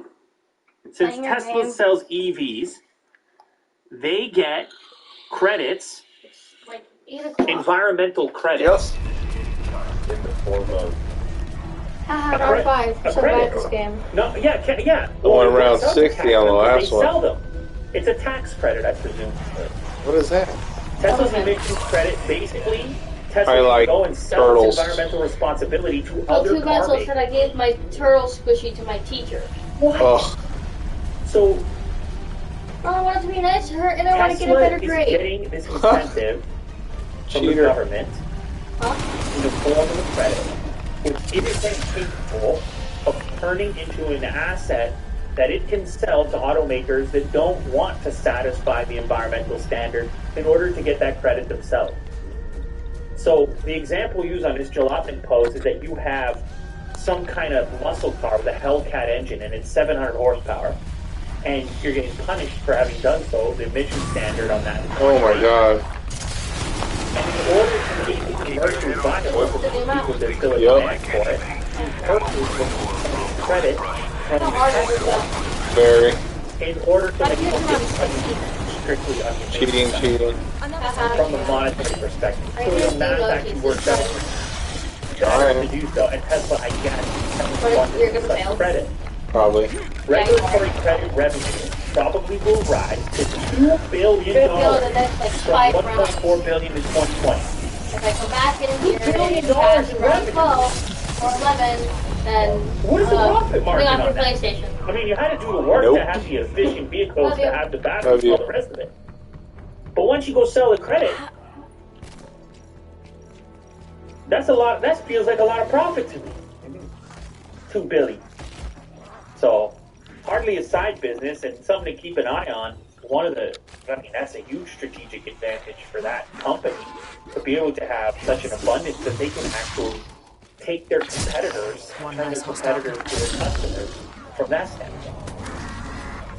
Apple is set to mass produce iPads outside of China for the first time, as well as increasing iPhone production in India. Is Apple saying bye-bye to China? Are we living in a post-China Apple world? Not immediately, but they have Another assault. obviously diversified their manufacturing increasingly, and it has accelerated as the relationship between China and the U.S. has intensified. Trade things, I don't know, the Huawei story, whatever else. And so, in this report, iPad is going to move their production to Vietnam in the middle of the year. The first significant number of the tablets that would have ever been produced outside China. Apple was goofing around with this a little bit on a small scale. Sub in a little bit here, a little trial run in Vietnam, a little trial run in India. Well, India's been ramping up recently, but you know, the variety of countries. And that goes alongside with their increase in trust, it appears, in the manufacturing sector or assembly sector, where they produced some of their iPhone 11 units, but if you recall, originally it wasn't the flagship model, then it was iPhone 11s, and now, later this year, as early as this quarter, the iPhone 12 for India will be made in India. That's the flagship model. I don't know if you heard of it. Is it? Yeah, we're on the 12 right now. So, Apple is real serious about taking it global, about spreading this around, and about, hedging its risks, really. Because if you want to go and throw a sanction, if there's some problem with some one country, which they have been abundantly reliant on, they just say, oh, let's just flip the switch, let's turn the knob over at the Vietnam plant. Let's just turn the knob over at the India plant, etc., etc. So they're investing in a much bigger way than previously. The original reports when some of that sanction stuff was going down was that, maybe we'll move 15% out of China. Now it's looking more like 30% out of China. And who knows, you get to 50% and start saying, costs going up in China. And I won't pay these tariffs, you won't pay these tariffs. But we'll see what transpires here. But at the same time, when it comes to hitting certain scale, like an iPhone, for example, I'm not talking about an iPad, I'm talking about an iPhone. And I'll ship a couple of those. Fittingly knock on the door. Knock on China's door. Down there in Shenzhen. We didn't need it. Multiple enemies found. How about this? Apple's researching a new high-end titanium finish for upcoming products. We saw a report that they want to do a matte black finish. This might even be cooler, I don't know. I'm a big fan of titanium. Are you? It's wonderful material. Space shit. Lightweight but strong. Who doesn't want that? Undead Lightweight hostile but eliminated. strong. Aerospace grade. Titanium. What a word. Although aerospace grade, they got a name for that. I don't know, do they use titanium in space? Titanium's amazing either way. Strong and light. Yeah. Can be brittle though, depending on the exact. In fact, Apple a long time ago they used some titanium on an old MacBook Pro. I think they maybe even called it TI or maybe even titanium. It was way back in the day. I've been around. Well, the G4 titanium PowerBook G4. That one's aluminum. That's the one that came after. It's actually, it's the one with the yes. Titanium PowerBook G4. They goofed with it. Yeah, they was a bit. They didn't have the manufacturing status that they have now. They didn't have the power that they have now. Right. The stuff they're putting together now makes that look old-fashioned. But at the time, Will, that was very. It does look pretty slick. Yeah, at the time that was quite slick. So the titanium PowerBook G4. Anyway, this time around, they're trying to figure out a way to do it where it's not brittle and where the finish can actually have a nice kind of shimmer to it. So they patented this new titanium parts with a blasted surface texture. And this is coming via patently Apple and Mac Rumors, who reported on that. And here's what the patent states. Titanium is very difficult to etch. It can be aesthetically unattractive. The patent seeks to present a solution to this problem by outlining a blasting, etching, and chemical process to give the titanium enclosure a more attractive finish. Now, I don't know about you, Will, but you saw what they did with the Apple Watch. They take the Apple Watch Edition and they do a titanium model and charge you a lot more. Now, I want you to imagine iPhone 13 titanium as a luxury option. iPhone 13 Pro Max titanium. Sign me up. Sign me up. I want a titanium phone. I want a titanium phone. So they're going to have to figure out a way to make it durable and have a nice kind of shimmer to it. But after they do that, I think a lot of people are going to line up for such a thing. Now, this picture seems to indicate that the focus is on the laptop, but there's no reason why they couldn't apply this to all the variety of products that they make. Speaking of new Apple products, we have a little transition of one of Apple's key employees who will now step down from his role as the hardware lead for as hardware lead, all is a pretty big title. That's all the product. So what would you? How do you step down to work on a mysterious new project? How could you do that? I think that guy's going to take his old role. I believe so. Yes, that is Dan Riccio or Riccio. He was the SVP hardware engineering. So that's like everything. SVP hardware engineering. Sometimes it's going to take. So I don't even know. You're gonna want to be promoted. So whichever project you're about to go work on has got to be a kind of big deal. Yeah. Especially if it's exclusively one project. Now, there's some speculation over here that it could be to work on something related to his touchscreen Mac, like finally moving a piece of hardware more in line with, I don't know, what's been happening in the laptop realm, where you have free and input. Apple's been against that for a long time. And also, kind of picking up people who would crack talent like that to go work on something like that exclusively. Other speculation says that that's not big enough and says that it's got to be the car. That's got to be the interior. It's got to be the dash, like this, of the car. Maybe. Other people, they say, no, it's the augmented reality. Other people say it's the glasses. It depends. I mean, obviously, Cook knows, and Dan knows. We don't know. But he's moving around, which goes to show you that Apple is still working on new product categories, and they have the potential to be disruptive. Last one about Apple. You should update your iPhone right now. This is a PSA. Apple urges. Apparently, all iPhones have been compromised recently, and a new software update has been pushed. Emergency software update to close the gap that's letting the exploit in. As Mo checks his iPhone and begins his update, he's been exploited. Apple said 2 security issues stem from its WebKit, open source browser engine used by Safari and iOS browsers. A remote attacker may be able to cause arbitrary code execution. And kernel, an Apple developer framework, was also affected. So right now, Mo has an attacker inside of his phone about to cause arbitrary code execution, which is not going to be good for Mo. And so I recommend an update, and I recommend an update fast, a fast update. So this goes for everyone. Now the exploit was originally reported by an anonymous researcher. I guess he gets a bounty for that, a bug bounty. They don't say how much money that should be, but I feel like that's kind of a big deal when you point that stuff out. And it encourages those to work on the good team, to report the thing instead of exploit themselves.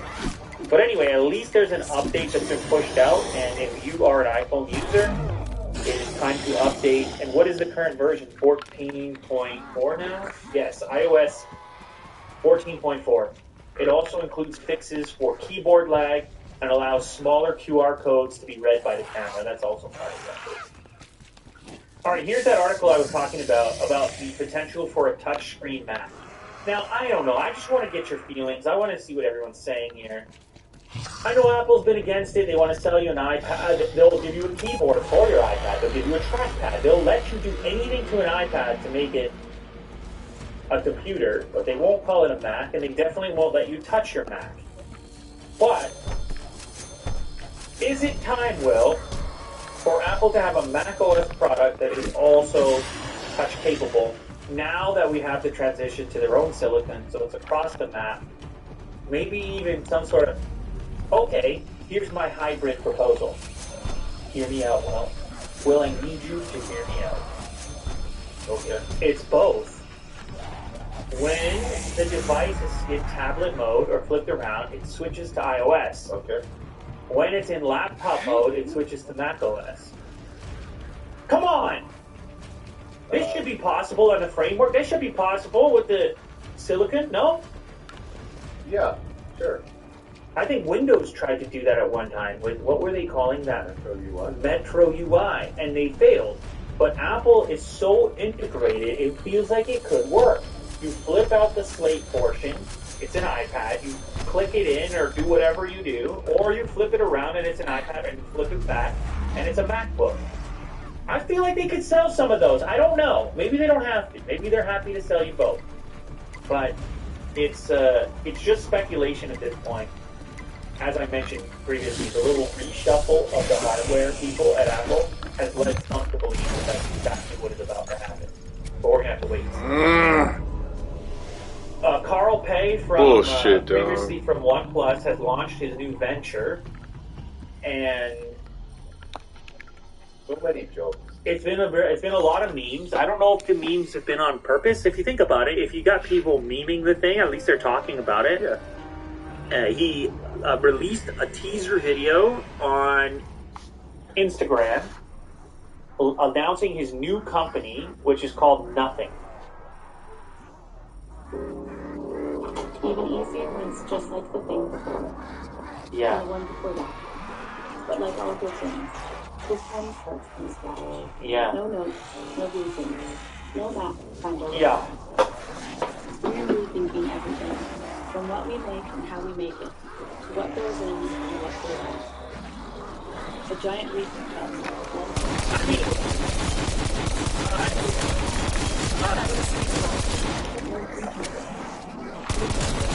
That's enough. We came up with So they just a little further came up with that. There's all this sort of poetry and stuff in there. The absence of something, nothing. They have nothing right now. There's been jokes about maybe it will be nothing. Is there some sort of a minimalist aesthetic or approach here where it's like around the idea of having less, not more? Or some kind of device or hardware that can assume the role of a variety of pieces of hardware that you currently own to achieve the same thing? Or is it just straight up trying to appear bigger or more interesting than you already are? Like as if you meet someone on the street and they're like, hey, my name's Will, what's yours? And the other person's like, my name's nothing. And you're like, whoa, whoa, whoa, whoa, whoa, whoa, whoa, and he's like, like in your moment, whoa, is that actually your meaning? That's awesome. Yeah, that's how you do it. What does these quotes say? Really looking forward to what Nothing has to bring to the market. You know what else? Yeah. Maybe it's just a low-pressure way of launching a kind of incubator or launching a kind of early-stage thing that you will eventually pivot into something else.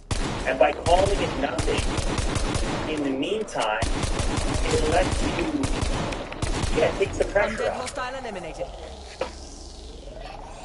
I don't know. I'm just completely speculating right now. Anyway, he's got $7 million in funding. This is Tony Fadell, who's a former Apple inventor of the iPod, former CEO of Nest. Kevin Lin, co-founder of Twitch. Steve Huffman, co-founder and CEO of Reddit. Josh Buckley, the CEO of Product Hunt, and Casey Neistat, fellow YouTuber, are all invested in this Nothing project. So he's got some names attached to it. We'll see what they're able to come up with, and if it is actually nothing. If nothing makes something, or nothing, which is something. You see, I'm playing along with the poetry. Good luck, Carl. Have you been following this GameStop situation? Here and there. Holy moly. Stonks. Game stonks, yeah. Elon tweeted about it as well, which of course memed it even further. It turned the meme dial on it. This group on Reddit, what are they called? They're called I don't remember the name of the group on Reddit now. Wall Street Bets. Yes, of course. Wall Street Bets. They have taken aim at the variety of hedge funds that have been shorting name brand retail stocks. Well, specifically in this case GameStop. There are some others, I don't know. But they have effectively caused havoc for these hedge funds to have these tremendously large short bets against certain stocks. And GameStop is the best example for us to use here. So you're a hedge fund, you manage billions of dollars. You at some point believe that you have an inclination or an insight that a particular company is losing. You short the company, meaning that you stand to earn money. Raptor 1 standing by if you need to bug out. Continues to fail. The bet. Wall Street Bets, on the other hand, hence the name, they got the bet in there, comes out and says, no, you don't. They say, we're sick and tired of being pushed around. We're a hedge fund. We'll flip the whole thing. And they come in there and buy up so much GameStop. This is like the meme stock market right now. That these dudes are in such a tough position now, Will, where they've got these short positions, and the debt load that they would have to pay back now at the new rate is so high that they got to start exiting those positions to stop the bleeding. And they're not used to listening to what Reddit says. What these guys say, no, it's our game now. And they're targeting specific hedge funds. What is the name of the one that's cooked on this one? I'm not going to remember it earlier today. Let me see if I can get it right. I want to get the hedge fund name correct here. The ultimate guide. But it's pretty much called the short. Melvin Capital. They put a name that's Melvin You got your Capital. comeuppance. And it has the potential to take the entire way with hedge funds to close their various positions. Because now you're saying, oh, you want to tell us that you're playing a certain game? Like, do these people care about gameplay? Are they really taking a long position? Or are there just so many people having fun with trading right now that they can just be like, you know what, wouldn't it be funny if we totally wrecked a massive hedge fund? Yeah. Wouldn't it be funny if each of us contributing a small amount of money completely shifted? Now, maybe there could be a more altruistic mindset too, which they're like, you know what, we like GameStop, so get out of our face. Like, the biggest investor is a recent investor in GameStop that wanted to help out as well. He's the one who gave the most because of the His name is Ryan Cohen, and he bought 10% of GameStop in August. He's the co-founder of Chewy, the website selling like dog stuff, dog food, pet stuff. And his $75 million investment is now worth $1.3 billion in stock value. He had no idea he was going to become part of a meme, of an internet meme. He made $90 million per day since this thing came up. It's all kinds of weird collateral stuff. The market is not used to this type of behavior, and I don't know how it's going to adapt. And he didn't know about this. Maybe he did. He's like, I've dedicated Wall Street Bets, start stalking around, and next thing you know, 1.3 billion. But don't you feel like GameStop kind of aligns itself well in a way with meme culture? Like everyone knows what it is. It was failing publicly and horribly. It's kind of the perfect one. Yeah. It's recognizable, it's quick, it's easy. But anyway, the same thing is happening with BlackBerry and a number of other stocks as well. They have created more than $2 billion in personal wealth for the company's three biggest investors. Just through this, I mean, they shut down the stock had to freeze for a while because of all the activity, craziness going on. There's plenty of critics that hate it. They're like, oh, all you youngsters messing with my portfolio. But this is the reality of everybody being in the market, of everybody having trading now. The reality of the situation is some people don't think that they're decent.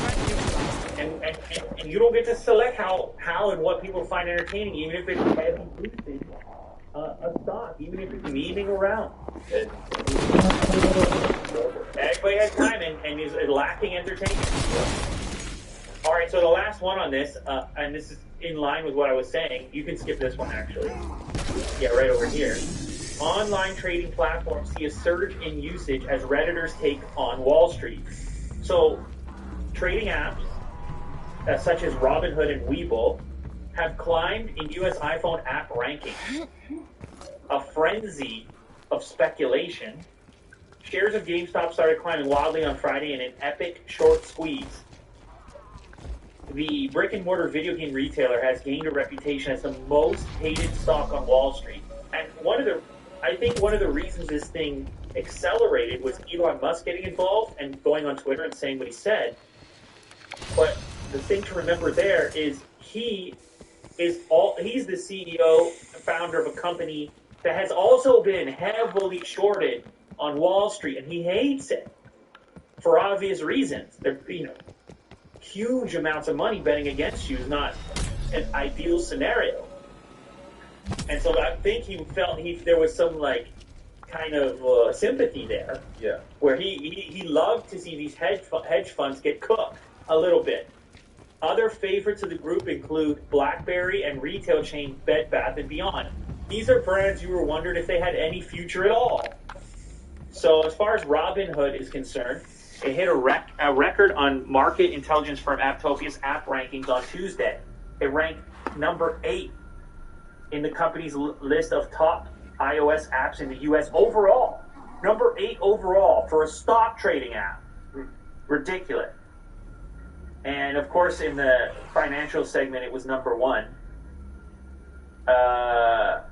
It's seen usage creep up over the past couple of weeks, with the number of daily sessions registered when a user opens an app rising to 3.8 million on January 26th, which is, almost to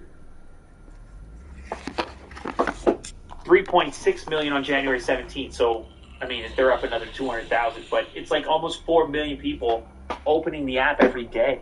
Wow. People are having fun, Will.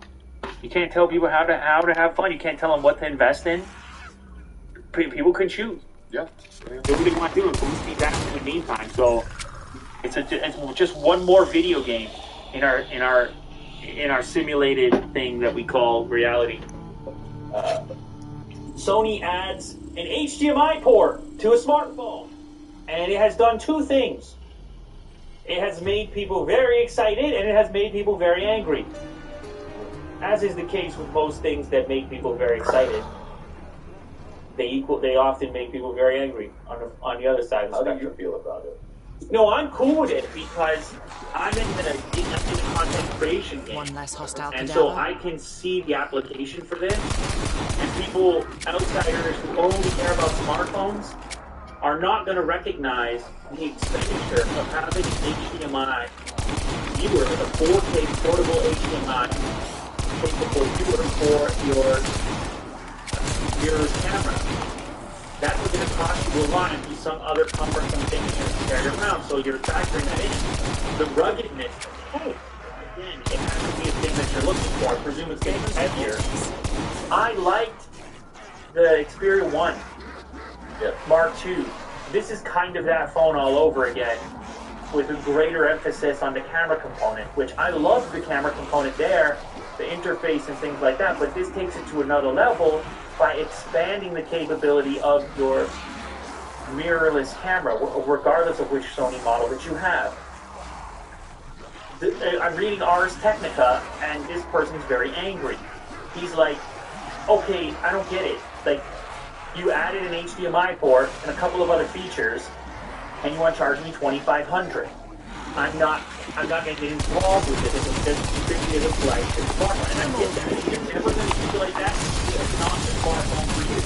It can boost some specs, but it doesn't even have the AAA chip, Snapdragon chip. It's still on the 865. They did boost the RAM to 12 gigs. It has 512 storage, and of course it has that incredible display, 4K on a smartphone, 3840 by 1644. So it is a nice camera, or a nice smartphone / camera. But for the average flagship customer, the feature set is not something that they're willing to pay that premium for. Right. For guys like us, in our game on the daily, that's kind of a little bit of a different story. Now, one of the upsides for me is what they're talking about with live streaming. They will try to disable the Embedded reactor. live streaming from your phone, but utilizing the radios of the phone to transmit wirelessly. This is a thing that, again, to do something like that in a production environment, you're going to have a bunch of different gear and capture devices and FTP servers. whatever. It's just annoying, and you will pay a lot of money to achieve some of these things in a lot of cases. And so they're making life a little bit easier for these users, content creator types. And if you switch over to the next article, you'll see the complete opposite. Actually, I get to this Stun one. grenade out. It's on newsview.com, and you might not have it there. So You won't use my brain. Pro, Why you're not learning your lesson? with an external monitor. Now, this is the exact opposite take from the other take on Ars Technica. This is like, thank God this finally happened. And of course, it's a different website to do this user. But now you see how I'll knock for you down. certain applications and certain professionals, it's impossible to find the right thing for these types of jobs. And to have this compact package that does this for you,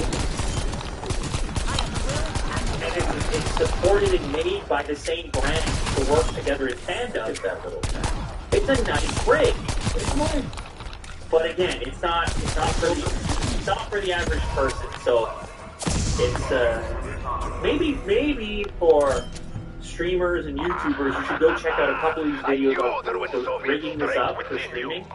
And maybe it could get you excited, but ultimately it does seem that this device is targeted mostly at camera people, and it also can be your smartphone. Speaking of cameras, Sony also put out an absolutely ridiculous $6,500 camera that set our office abuzz, our studio ablaze with conversation, chit-chat, and chatter. Mo has not shut up about such a thing. No, he loves this. The Sony A1 $6,500 50 megapixel camera that shoots 30 FPS and 8K video. Oh, by the way, when I said 30 FPS, I'm not talking about video. It shoots 50 megapixel stills at a rate of 30 FPS. Oh my god. Anyway, the video side is equally exciting. 8K video at 30 frames and no overheating like the competitor from Canon. You get 30 minutes of runtime at that resolution, which is ridiculous for a package like this. It also will shoot 4K at 120. Now I know a display down, Sony style. I'm okay with it. And by the way, we can get the phone and mount it on the top, but if we ever need to see it from the other side, that will be fine. It's a full frame, obviously. The world's first 240 hertz OLED electric viewfinder. So you got the super speedy EVF because you're shooting 30 FPS. And we do, of course, like the network port on it, which actually I would like as well because it means that when we're doing thumbnails, you can send it to an external monitor instantly. It's on here full-size HDMI, not mini or micro. It's incredible.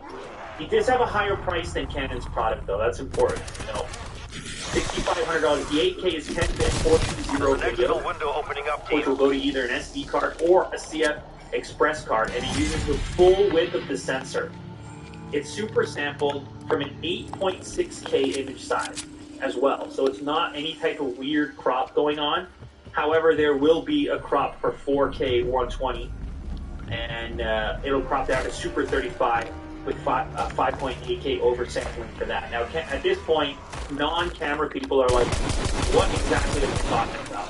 The fact of the matter is, if you are looking for one single package and You got your with all and output files that are pretty close to cinema caliber, yet the thing practically fits in your pocket, this is obviously.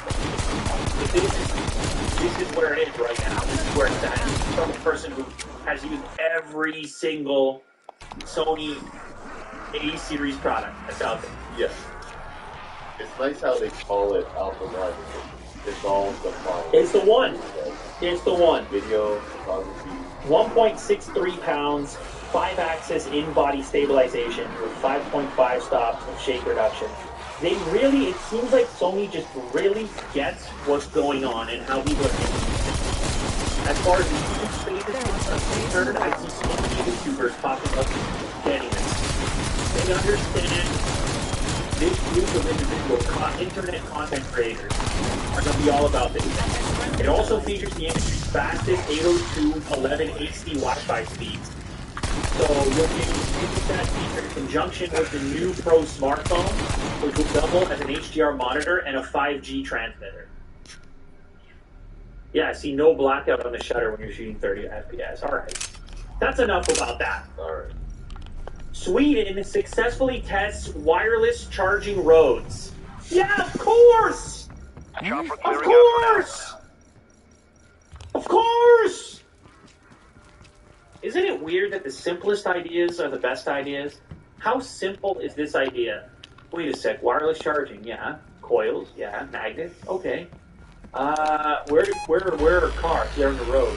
Where in your garage? Are we plugging things in? Can we do this?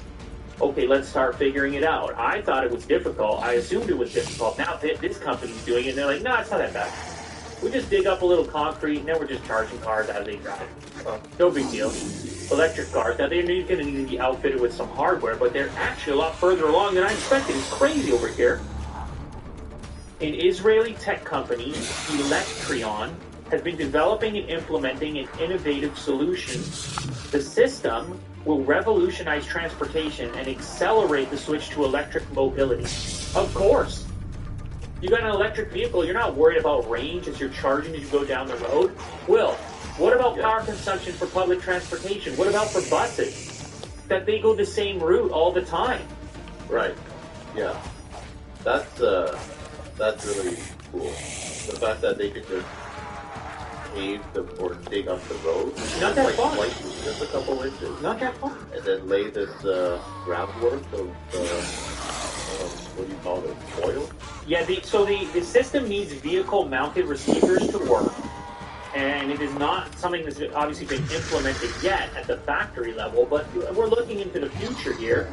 At first, it's going to be a couple of one-offs, right? You're going to see it, like I said, on buses and things like this. And actually, they tested it on this transport truck, and it effectively was charging. Actually, they stated the rate here. It was, it drove 200 meters, a 200-meter segment of road at various speeds up to 37 miles per hour, averaging a transfer rate of 70 kilowatts, while also proving that snow and ice do not affect the charging capability. Never mind the roads. I want this in my garage, too, when I pull up with the electric vehicle. It's underneath the concrete, and then it's no more plugged. As long as you pull up in the right spot. Well, It's probably not the fastest, but that was the same with wireless charging for phones. The future is cool, though, Will. yep. This is the most ideal way to charge a car, right? Yeah. I mean, look, it's not going to immediately replace anything, because it's not going to be enough power. It's not going to be enough roads covered. But you can imagine a future in which it's just not even a second thought. They're laying down a road, they're redoing the asphalt, they're like, oh yeah, let's put the plate. Our pal, what is his name, Simon? With the RTX, the variety of RTX mining rigs, he's done it again. This time, he has built an RTX mining rig in the back of a BMW i8. Further irritating the gamers that are looking to buy RTX 3080s for gaming rather than toting around in their BMW i8. Now, what's cool about this particular setup, obviously the last time around when he had the 78 card setup, that was cool just because of scale. This one is cool because it runs off the power of the car, actually. It is able to draw, let's see here. The i8 has an 11.6 kilowatt hour lithium ion battery pack. Because it was a sort of hybrid at the time.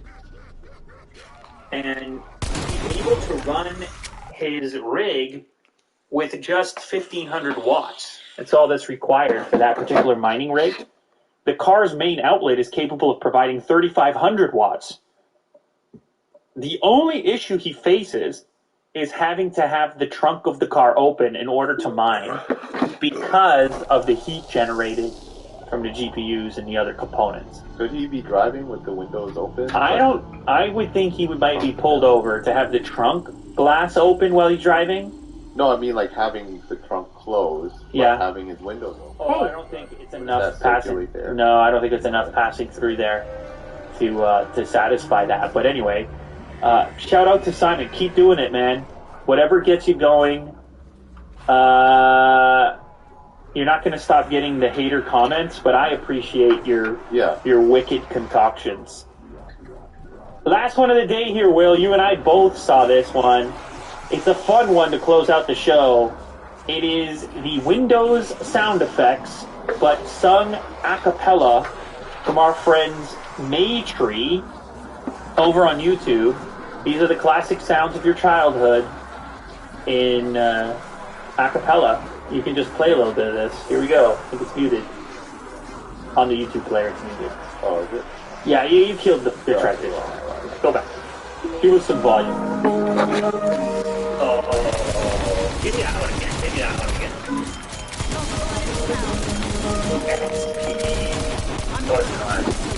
Vista. I don't even think, I do not remember the Vista one at all. That's USB in. Vista. Swift and Error. bang on top. That's the most famous one, right? Hands down. Give us one more time on the outro, and then we're out. Line it up.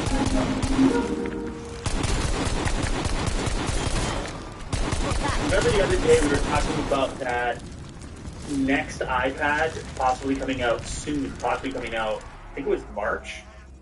I was telling people don't rush out and get an iPad Pro right now because supposedly they're going to be doing this mini LED iPad Pro, and the rumor in that for that particular device was that it's going to have to get fatter to accommodate that new display tech, possibly to house a slightly larger battery, but that it's going to be fatter, which of course Apple doesn't typically like to do to make the next generation of any device fatter. Maybe they made things fatter on the 11 Pro, 11 Pro Max. I can't remember. But then once they did, people really liked the battery life. Well, anyway, point being is this same situation is sounding likely to occur with the iPhone 13. And that's right, Will. We're talking about the iPhone 13 already. Oh. Because that's how these things work. Tech moves in a very Yeah, it goes like this. It goes 10, 11, 12, 13. Is that how it works? Yeah, I don't know. It's crazy. Already talking about the iPhone 13 because you gotta start getting prepared, setting aside your extra $1,000 or whatever it is. Anyway, there's a couple cool things that have come out of this particular rumor, originating back. Otara, that's the Japanese Mac site that often shows up in the rumor mill. Shout out. Then reposted and I thought that. Anyway, the details about the upcoming iPhone 13 is, first off, they expect to keep all of the models. So you know how we've been a little curious on the feedback about the future and the state of the iPhone 12 or whatever, any going forward, iPhone 13. This mini iPhone. Current rumor here is that it's going to hang around that the entire lineup is going to hang. The design will stay the same. People don't want to rework the whole design. They just came up with this flat edge, shiny thing. They don't want to rework the whole design already. So it's going to have the same flat edge. Height and width of the devices remains the same, but thickness increases by 0.26 millimeters. Yeah, that's right. Shake your head. You can't handle an extra 0.26. This is out of control. 0.26 millimeters. What is that? It's like, quarter of a centimeter. That's right. It's a quarter of a centimeter. It's something. This device is so thin to begin with. It's something. Yeah. And so the idea here is that may have something to do with the display technology. But the other part of the rumor is that it's going to have to do with the battery inside. So we've been talking about ProMotion, 120 hertz on the iPhone, which isn't there yet. Well, guess what happens when you go to 120 hertz, Will? ProMotion. You start using a lot of battery. In fact, the speculation on the recent model is that they made the decision they made because they couldn't get the battery performance they were looking for with the high refresh. I mean, you see this on other manufacturers. We got a new Galaxy device around the corner, well, this week. And we saw in a previous generation of those devices that they made you pick between resolution and refresh for battery purposes. So you have to believe it's going to be the same over here. And if they want to deliver full res plus 120 hertz, they may need a bigger battery to deliver similar battery performance to what you have right now.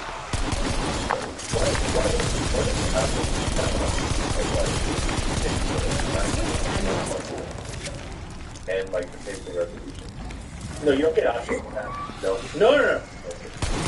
No, they might. And once they get to 120 hertz, maybe they will on the phone.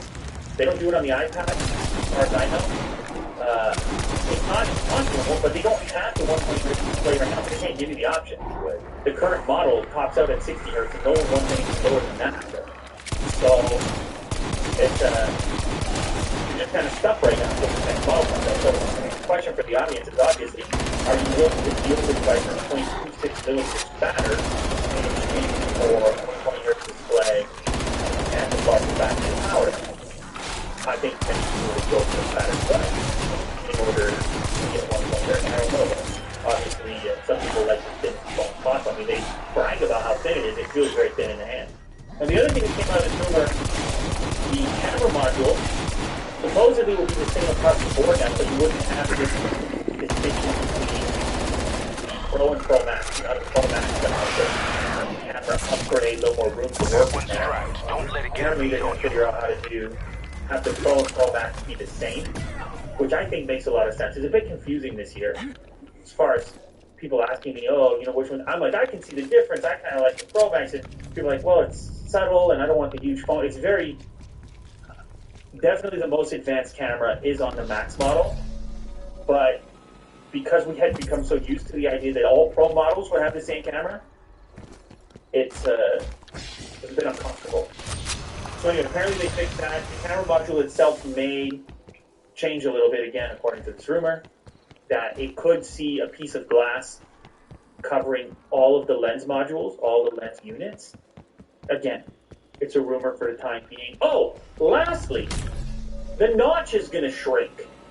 Why not? This one I'm a bit more skeptical about, but that's the word over here, is that we would see a shrunken notch, which still, it feels kind of antiquated on the iPhone compared, obviously, to some of the other options that are out there. Of course, it exists for a reason to house that advanced face unlock tech, but that advanced face unlock tech in the current time in which we're covering our faces, if I do have to go into a place to pay for something, well, the face unlock is useless. So I'm double tapping to Apple Pay, and then... Well, you'll be wearing a mask, right? Yeah, because you're wearing a mask. Yeah. And then you single tap the pay with passcode because it didn't correctly unlock with your face. And it's just a whole ordeal. And the person's looking at you and you feel terrible. All these extra seconds when you're used to just tapping real quick. So it is kind of a drawback. Now, of course, there has been a rumor that they could just add the Touch ID to go with it into the power button, because they did that on the recent iPad Air. Right. So iPhone 13, let's go out on a limb and call it right now. Why don't we put the fingerprint Touch ID in the power switch, and why don't we shrink the notch, but still have the face unlock option? Why don't we do that, Will? And why don't we get a bigger battery while we're at it? I'll talk to Tim Cook about it. Yeah, I mean, that's what Mac Otakar is telling us. So, but you talk to Tim Cook. Today's sponsor, MeUndies, the only sponsor that's on my body. told you that before. On my body right now. Super soft. Super comfy. Super confident. All this. Lightweight. Lightweight. Breathable. Whether it's, whether I'm sitting on the couch, whether I'm taking a nap, whether I'm doing some athletic endeavor, the thing about MeUndies, I hardly notice they're there. What I mean to say, you put it on, you're like, okay, that's a soft material. Yeah. But the best part about it throughout the day is you're not making these adjustments. You're making these micro adjustments where there might be a friction point or something because it's so soft to begin with. It disappears throughout the day, which is actually what you're looking for. Yeah. It's not fancy going. MeUndies are made with sustainable, breathable, softer than soft fabric. Softer than soft. That's what I was talking about. Available in a range of sizes from extra small to 4XL. There's also a MeUndies membership, which means you and your boo. That's in the description over here. I don't know if you know what a boo is, but a new pair of undies or socks every single month. So you keep it fresh. Members get discounted prices on everything MeUndies makes, as well as early access to major price launches. So yeah, they really up the variety reasons. The colors that you want, I'm a little less adventurous. I'm more about the feel.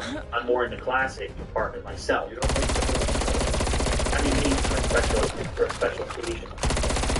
Also, we should mention they have the softest pajama pants, lounge pants. Another item that I wear around the house when I need something more than the myself. Now that's the sweet spot. Myself. And there's all kinds of other apparel to check out as well. So there's an offer right now for any first-time purchaser. You get 15% off and free shipping. And there's a problem-free philosophy. If you're not satisfied with any product for any reason, they'll refund you or exchange it. No questions. To get your 15% off your first order and free shipping, go to MeUndies.com/LouLater. That's MeUndies.com/LouLater. 15% off your first order and free shipping. Either click the link in the description or type in MeUndies.com. Why are you not learning the lessons? Upgrade your underwear. Your time. Slacking off. A lot of CES news. Oh, hold on. Nothing to worry about. It's hard to interact with. You're not sure to what degree brands are continuing to do what they normally do this time of year as far as CES is concerned. I was curious, are they going to go as hard as they normally go, product announcements and such, or are they going to take it easy considering there's no physical event taking place? No one's flying to Las Vegas and walking through the 1 million square feet inside the convention center and the other spaces that typically get used for this thing. And it's a good idea that no one's going, obviously. I'm not saying that should take, but it's just curious to figure out how brands want to treat it. But as far as I can tell, on what is likely day one, I guess today, it seems like brands are still doing it. To them, CES is still happening, and they're using it as an opportunity to talk about products that normally wouldn't get all that much attention if it weren't for CES. Do you know what I'm saying? These kind of, not the big name type things. We're not talking about phones here. It's monitors and things like that, but also some of those interesting gadgets that can fill the Red Dot Award. Like all that stuff is still going on. One that caught my attention here, LG. A little rollable phone. It's got green on it. And it's a pretty little glimpse. Now that's the sweet spot. You would play much. But I'm just saying. The one drawback It's an improvement. with these folding devices is you can see when you unfold. Obviously, if you go the rollable setup under tension, there's no seam well. Yeah. And so the promise is kind of interesting. Now, I don't know how fat acid and light acid get rolled up the clear. I have durability questions. Yeah. I got a question. That's a lot of force. But if you head back to that, there's a little video or a little GIF. And look, I mean, come on, dude.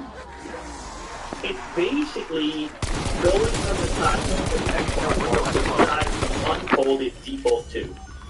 So a small tablet, but a very slim bezel, and you can see it pop up. And again, the image is obviously CG'd onto there. This does not look like a working prototype. But just to get your imagination going about that, but that's a very science fiction kind of thing going on there. Yeah. Scroll down, there's one more video, and it shows a different angle, but again, it remains to be seen how much of this is Video? helped out post-production. Yeah, that's the video. This one? Yeah. Hey. Did you break it? You see this guy?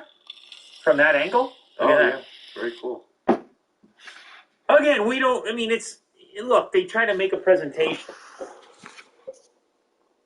And we don't know if it's going to be that smooth eventually, if and when they do it. The future of humanity. Wow, this guy's taking it serious right now. LG CES 2021. But check it out. Look, okay? They cut away, and then it rolls down smoothly. I don't know, man. I'm just saying. LG's done some crazy concepts. LG Wing. Remember this thing? LG Wing? They're not afraid to approach the unusual form factors, and sometimes, with that type of approach, sometimes you land on something. It's kind of like things go. We cover such a wide variety of topics, and then all of a sudden you're like, oh, people are interested in that. Yeah. You only find out because you're covered so much. So this might be one of those times where they nail it eventually. It's already surprised by that, but good luck. I would have rolled a big mic. Actually, be like in operation. There was more from LG at CES 2021 so far. They unveiled the first OLED ultrasonic monitor. But believe it or not, there hasn't been a lot of OLED monitors. Tons of OLED TVs, and then some that are kind of in between the cases out of the monitor and the TV, like the 48-inch that we use over at the other TV. But this is just a straight up computer monitor. It's not testing the TV at all.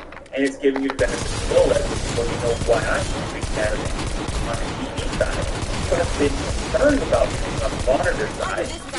However, there's all kinds of pixel shifting technology so that you can avoid some of the drawbacks like screen burn-in and things like that. But anyway, OLED Pro with HDR, individual pixel dimming, a 31.5-inch display and over 8 million pixels. They also launched a new 39.7-inch ultra-wide 5K 2K, which actually might pique your interest given it's the monitor you're using right now. Mm-hmm. Yeah. That's ultra-wide. Is that what's the size of this one? One is 40. No. Is it in the 40? 40. Is it really? 30. I don't know, Will. You're supposed to know these 30. things. You stare at that. But anyway, this one is a pretty high resolution, 5K 2K. And obviously these are going to be targeted high-end type of monitors. The OLED model covers 99% of the DCI P3 color space and 99% of Adobe RGB. And obviously the pixel dimming HDR tech that OLED is capable of is going to be a hot feature for video editors, photographers, things like this. You're going to get obviously a very accurate picture with 99% Adobe RGB on there as well, which hasn't always been the case with OLED. So look how thin it is, too. That's another advantage, another thing you get with OLED, so that's kind of cool. As far as the other one is concerned, it is one of these kind of style displays, which is really good, obviously adult-wise. It's going to have 3 standard USB ports, 2 DisplayPort inputs, an HDMI 2.0 port, USB Type-B up, and a 90-watt USB port for charging your MacBook, laptop, otherwise, and a KVM switch, and a headphone jack. So you can put multiple computers being connected to it. This is I'm talking about the ultra-wide one right now. That one there. So that one would be like kind of your Thunderbolt 4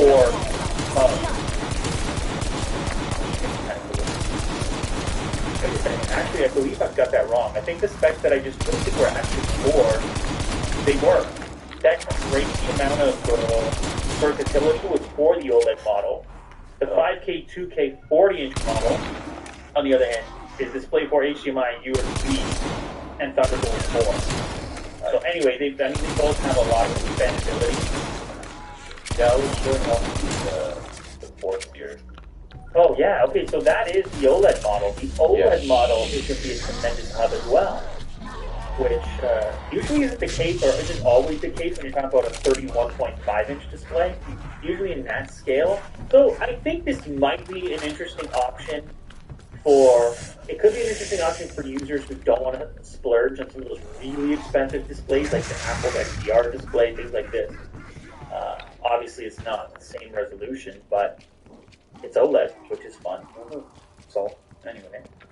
Samsung is doing stuff at CES as well. They showed off a new robot to pour you wine and bring you a drink, which obviously, who would want something like this? I would want something like this. Yeah, Red Dot Award of the year. Instant red dot. Yeah. This is kind of cool. Look at this thing. It's kind of friendly too. It's definitely not as intimidating as dynamic stuff.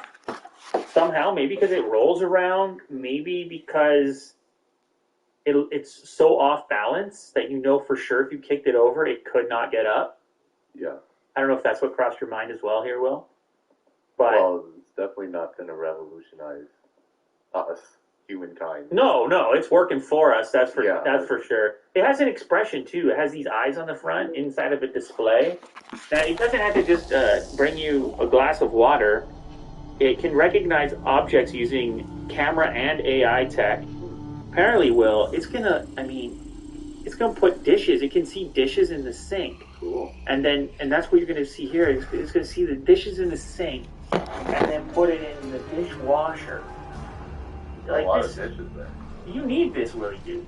I definitely do. Come on, man. You're just chilling on the couch, and your boss handy. What if I try to attack it? Look, you got the laundry as well. That's very good. I mean, Very pour the wine, drop the flour. Samsung boss handy. So remember that show, The Jetsons? It took longer than people wanted. Most of graves in the world. It's better late than never. We got the boss handy.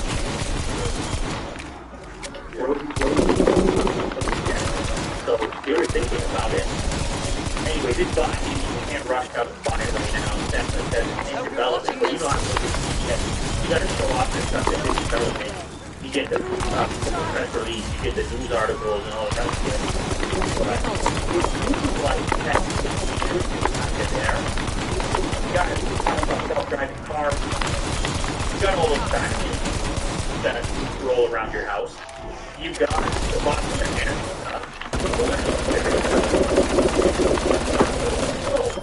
Close on it. This is the weirdest one of my it's also my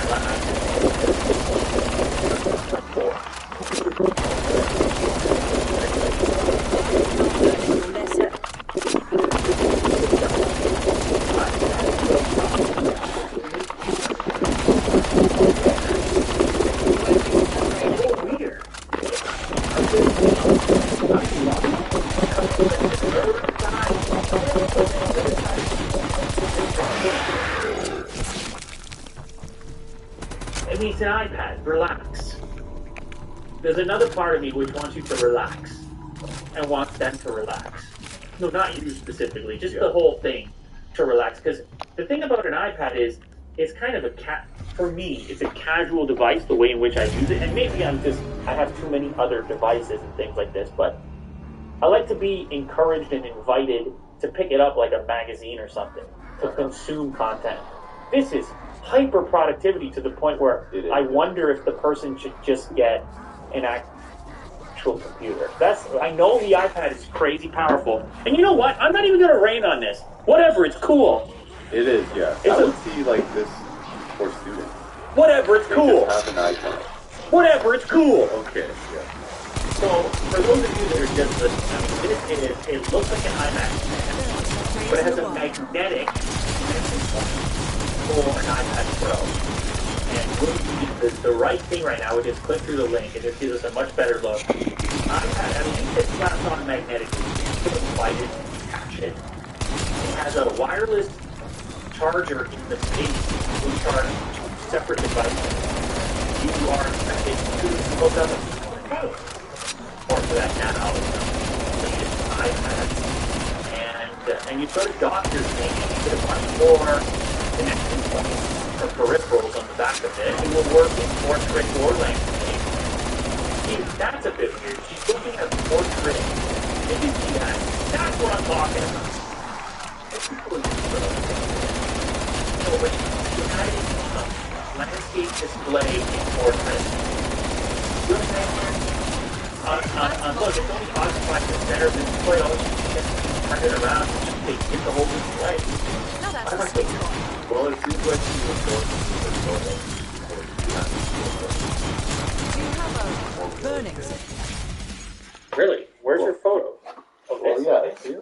Hang on, hold on. Wait a second. I want to It's see easier the that monitor. I want to see the monitor.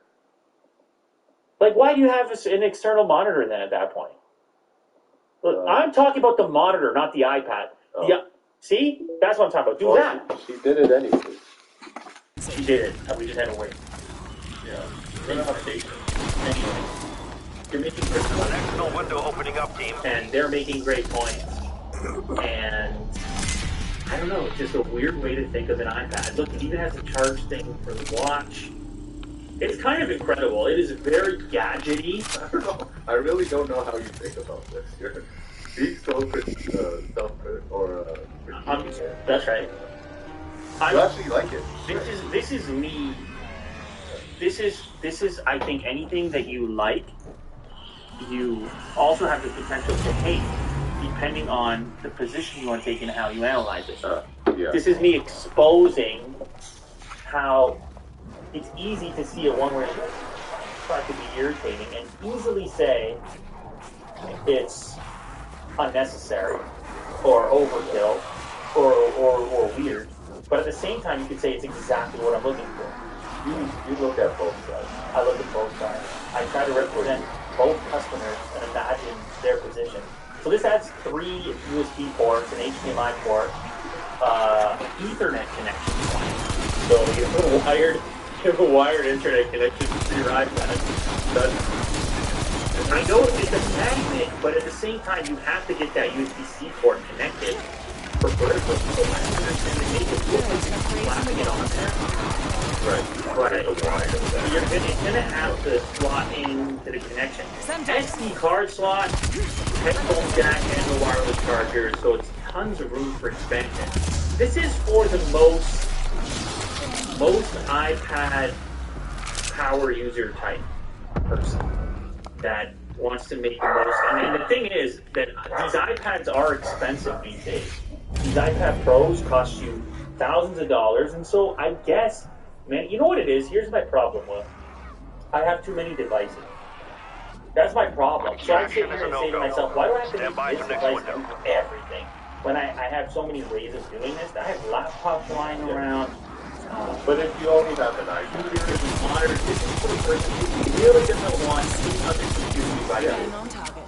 And that I kind of like that approach, but it's not going to be my reality. And it looks when you see it like that, it doesn't look small. Are you sure that a 12-inch display is going to suffice? Like when it's pushed back on your desk? I think even this laptop right now, a 15.4-inch laptop, at this range, is kind of a nice feel. Imagine this thing a little bit small. well, look, if you only have enough money for an iPad and this stand, How much is this you stand? can't get a. How much is this MacBook stand? Pro. That's what I want to know. That Studio Dog's going to cost some money. It's not going to be free.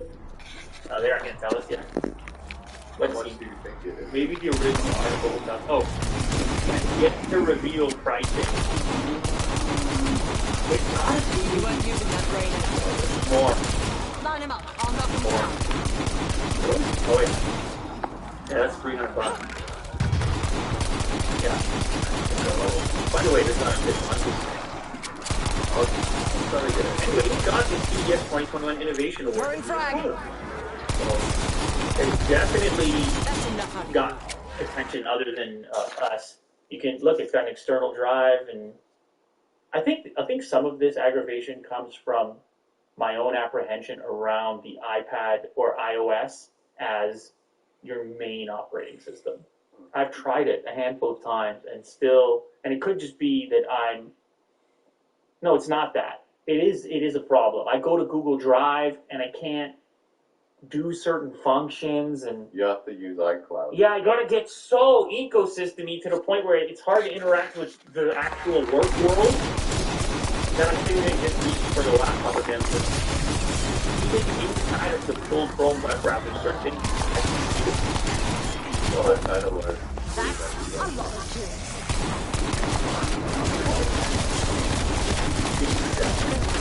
and I like this. For the record, if you want to put me down on paper, I think this is kind of a cool gadget.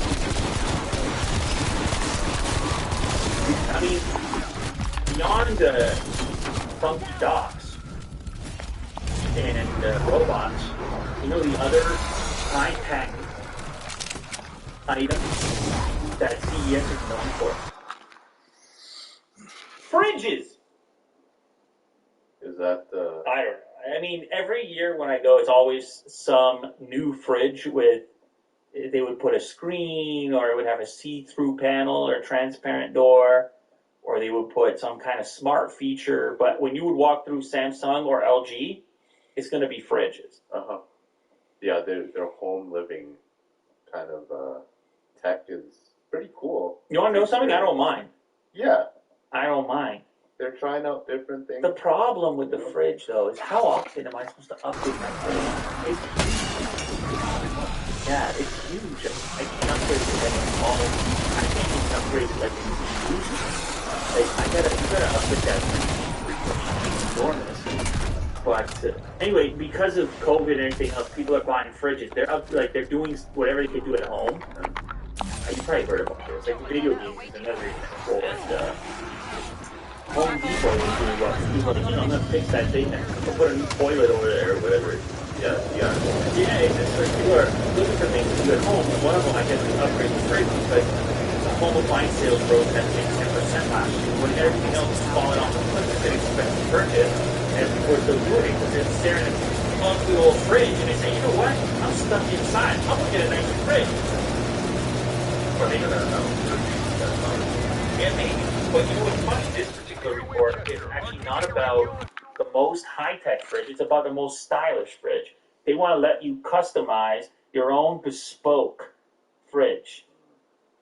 So you're going to pick the panels, you're going to pick the look. You might even pick the exact dimensions of it. Nice. Because you want to know what is taking off right now in Korea? What's that? I expect you to know this, Will, so don't you dare scroll through here and try to look for it.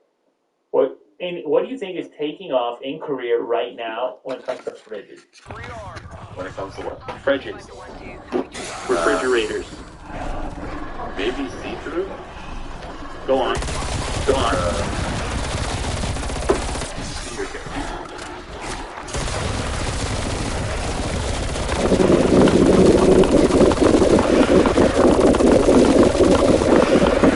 Easy. You are kind of close. Exactly. Specialty fridges for kimchi are a popular option. Why did you give me that look there? Just to make you a little bit nervous, that's all. No. Listen to this. Specialty fridges for kimchi accounted for more than 67% of the Korean market last year. Nice. You know what? I can use kimchi. Now that you say that. I'm Arming expecting C4. people There's an owl. Oh, I know, but like, with the whole COVID, for me, kimchi wouldn't be a thing that I would have at home, my fridge. It would be a thing. Do they sell it at TNT? Did you just It's not good. Okay, because I can't go to the restaurant, regular restaurant. You know what I mean? But there's over there you had the pull out barbecue as well. I used to go there, but now you Why can't are go you not to learning restaurants. your I lesson? don't know when you can go there. I think kimchi for me was more an experience thing. I never put it in my fridge. I think I'm ready to put it in my fridge. Yeah. Buy the chocolate. So, My fridge is not looking at it. well, you get like a kind of size. Okay. That's Yeah. in that side with that. Okay, maybe I'll do that. Yeah, maybe I'll do that. I could use some of that because you've got in there all the because of the fermentation you Yes. have for the digestion and whatever you have going on. Yeah. I need some of that right now, Uh-huh. so I'm gonna reach for some of that. Maybe I'll even get a specialty fridge eventually for it. But anyway, as far as Samsung's concerned, that's how they're gonna convince people to keep buying fridges. They're going after those millennials who want to have their own custom fridge to meet their exact criteria. Obviously, you can custom fridges that are correct.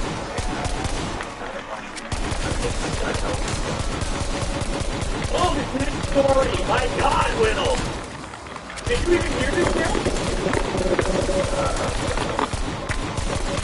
Did you even hear this yet? Because you were trying to do this. You were trying to get things sorted out. And we were going to look at one of these. I'm talking about the Black PS5 company. Black PS5. And Willie Doo, he got on the phone, and Willie Doo sent the emails, and it was all getting set up. And we were going to look at this thing, and then crash. They canceled the whole thing. This company, what are they, Super 35? How do you say that? Just Super 5? Super 5 is what I heard. But there's a 3 in there, just backward. Anyway, they tweeted yesterday that the team began receiving credible threats for their safety and consequently canceled all orders of its 300 plus units, which sold out in seconds despite the $650 and $750 price tag for the diskless and disk versions, respectively. First of all, they should have charged more for that. The devices on the secondary market, they're still not in stock everywhere. So that would be hard enough to source the machines. But anyway, I don't know. They're saying that people were threatening their safety. I don't know why people would go to that degree over a PlayStation 5. Like, what even transpired to the point where you're threatening the safety of people? Are you coming for their... Hey, what would the threat be? That you're going to steal the 300? Like, what is the threat? I'm just asking you to speculate. I know you don't know. Or maybe you do know. No, I don't know. It's just maybe too much for them, I'm guessing. That's what it feels like to me. Look, This is like a new company, and it's like, wow, we're getting so many orders and so many like interactions here that Yeah, because once you hit a particular scale, the threats are gonna, like, negative stuff is gonna come your way. Yeah. Just as in nature of, you know, it's like you've got this giant river flowing in your door. It's not all gonna be crystal clear. especially if it's a high thought for product, like Jingle All the Way, like Turbo Man or something, you know. People will get pretty angry trying to get that product. Because it's emotion connected to it. Yes. Well, it's the same. Jingle all the way. You know what it reminds me of? Very It's like sometimes, like when we do a giveaway, the excitement level for some people goes into appreciation afterwards. Even people who lose. We just gave away 100 iPhones. Yeah. And even some people who lost are sitting there saying, "Congrats, that's so cool." They're saying nice things to the people who won and then tweeted about it. And then other people are, "Screw up, I hate you," or "Scam," or whatever else. They go that direction to get very angry and resentful. And I suppose that applies to anything. So maybe people missed out on this and then they started threatening me, "Guys, give me one of those or else." I don't know. But either way, this company, as you said, probably bombarded in a way they haven't previously because, you know what, we don't even want this headache. Yeah. So I don't know what's going to happen with you and your connection to them. Hopefully they can still set up one. And we'll just be honest and say, look, for the time being, they're not going to make it. But this is it, and it looks cool. We can put it on Unbox Therapy. And when they get around to fixing their problems, they can go ahead and make it. But I'm curious just to even see one unit. Yeah. Because it's so cool. The retro aspect, the PS2 look of it. I think they should at least make one. They had a cool idea. They should at least make one. We'll send it right back. Yeah. Anyway, if you guys are watching this clip and you see this, I think just still make one. We'll show it to the world. When you're eventually ready, you'll have this good exposure, and then you can start to sell it. And I'll just put a disclaimer in the video that they're not selling them right now, but it's a one-off, and it's kind of cool. That's an idea. Anyway, for now, they're backing off the thing. Crazy development. Speaking of PlayStation 5, apparently the DualSense controller continues to... Alright, hold on guys. So with Black Ops Cold War Season 1 here with DualSense, we have a lot of things to discuss for Season 2 for Cold War Zombies. With Season 1, we had a lot of changes to zombies, as well as Firebase C. All in all, I would say as far as zombie players, it would have been we got a new map, we got game mode, works like all in all, it works well, but you are capitalizing one. So make sure to stick around and check it out. But as always, if you guys enjoyed the video, make sure to give it a like rating if you're excited. 5,000 likes on the video, and remember to subscribe if you are new to the channel as well. Anything you'll need to know in zombies at all will be covered on this channel, so be sure to subscribe and stick around. But let's talk a little bit about Season 2. So as you can see, the Battle Pass at the time of me recording this video is going to reset in 13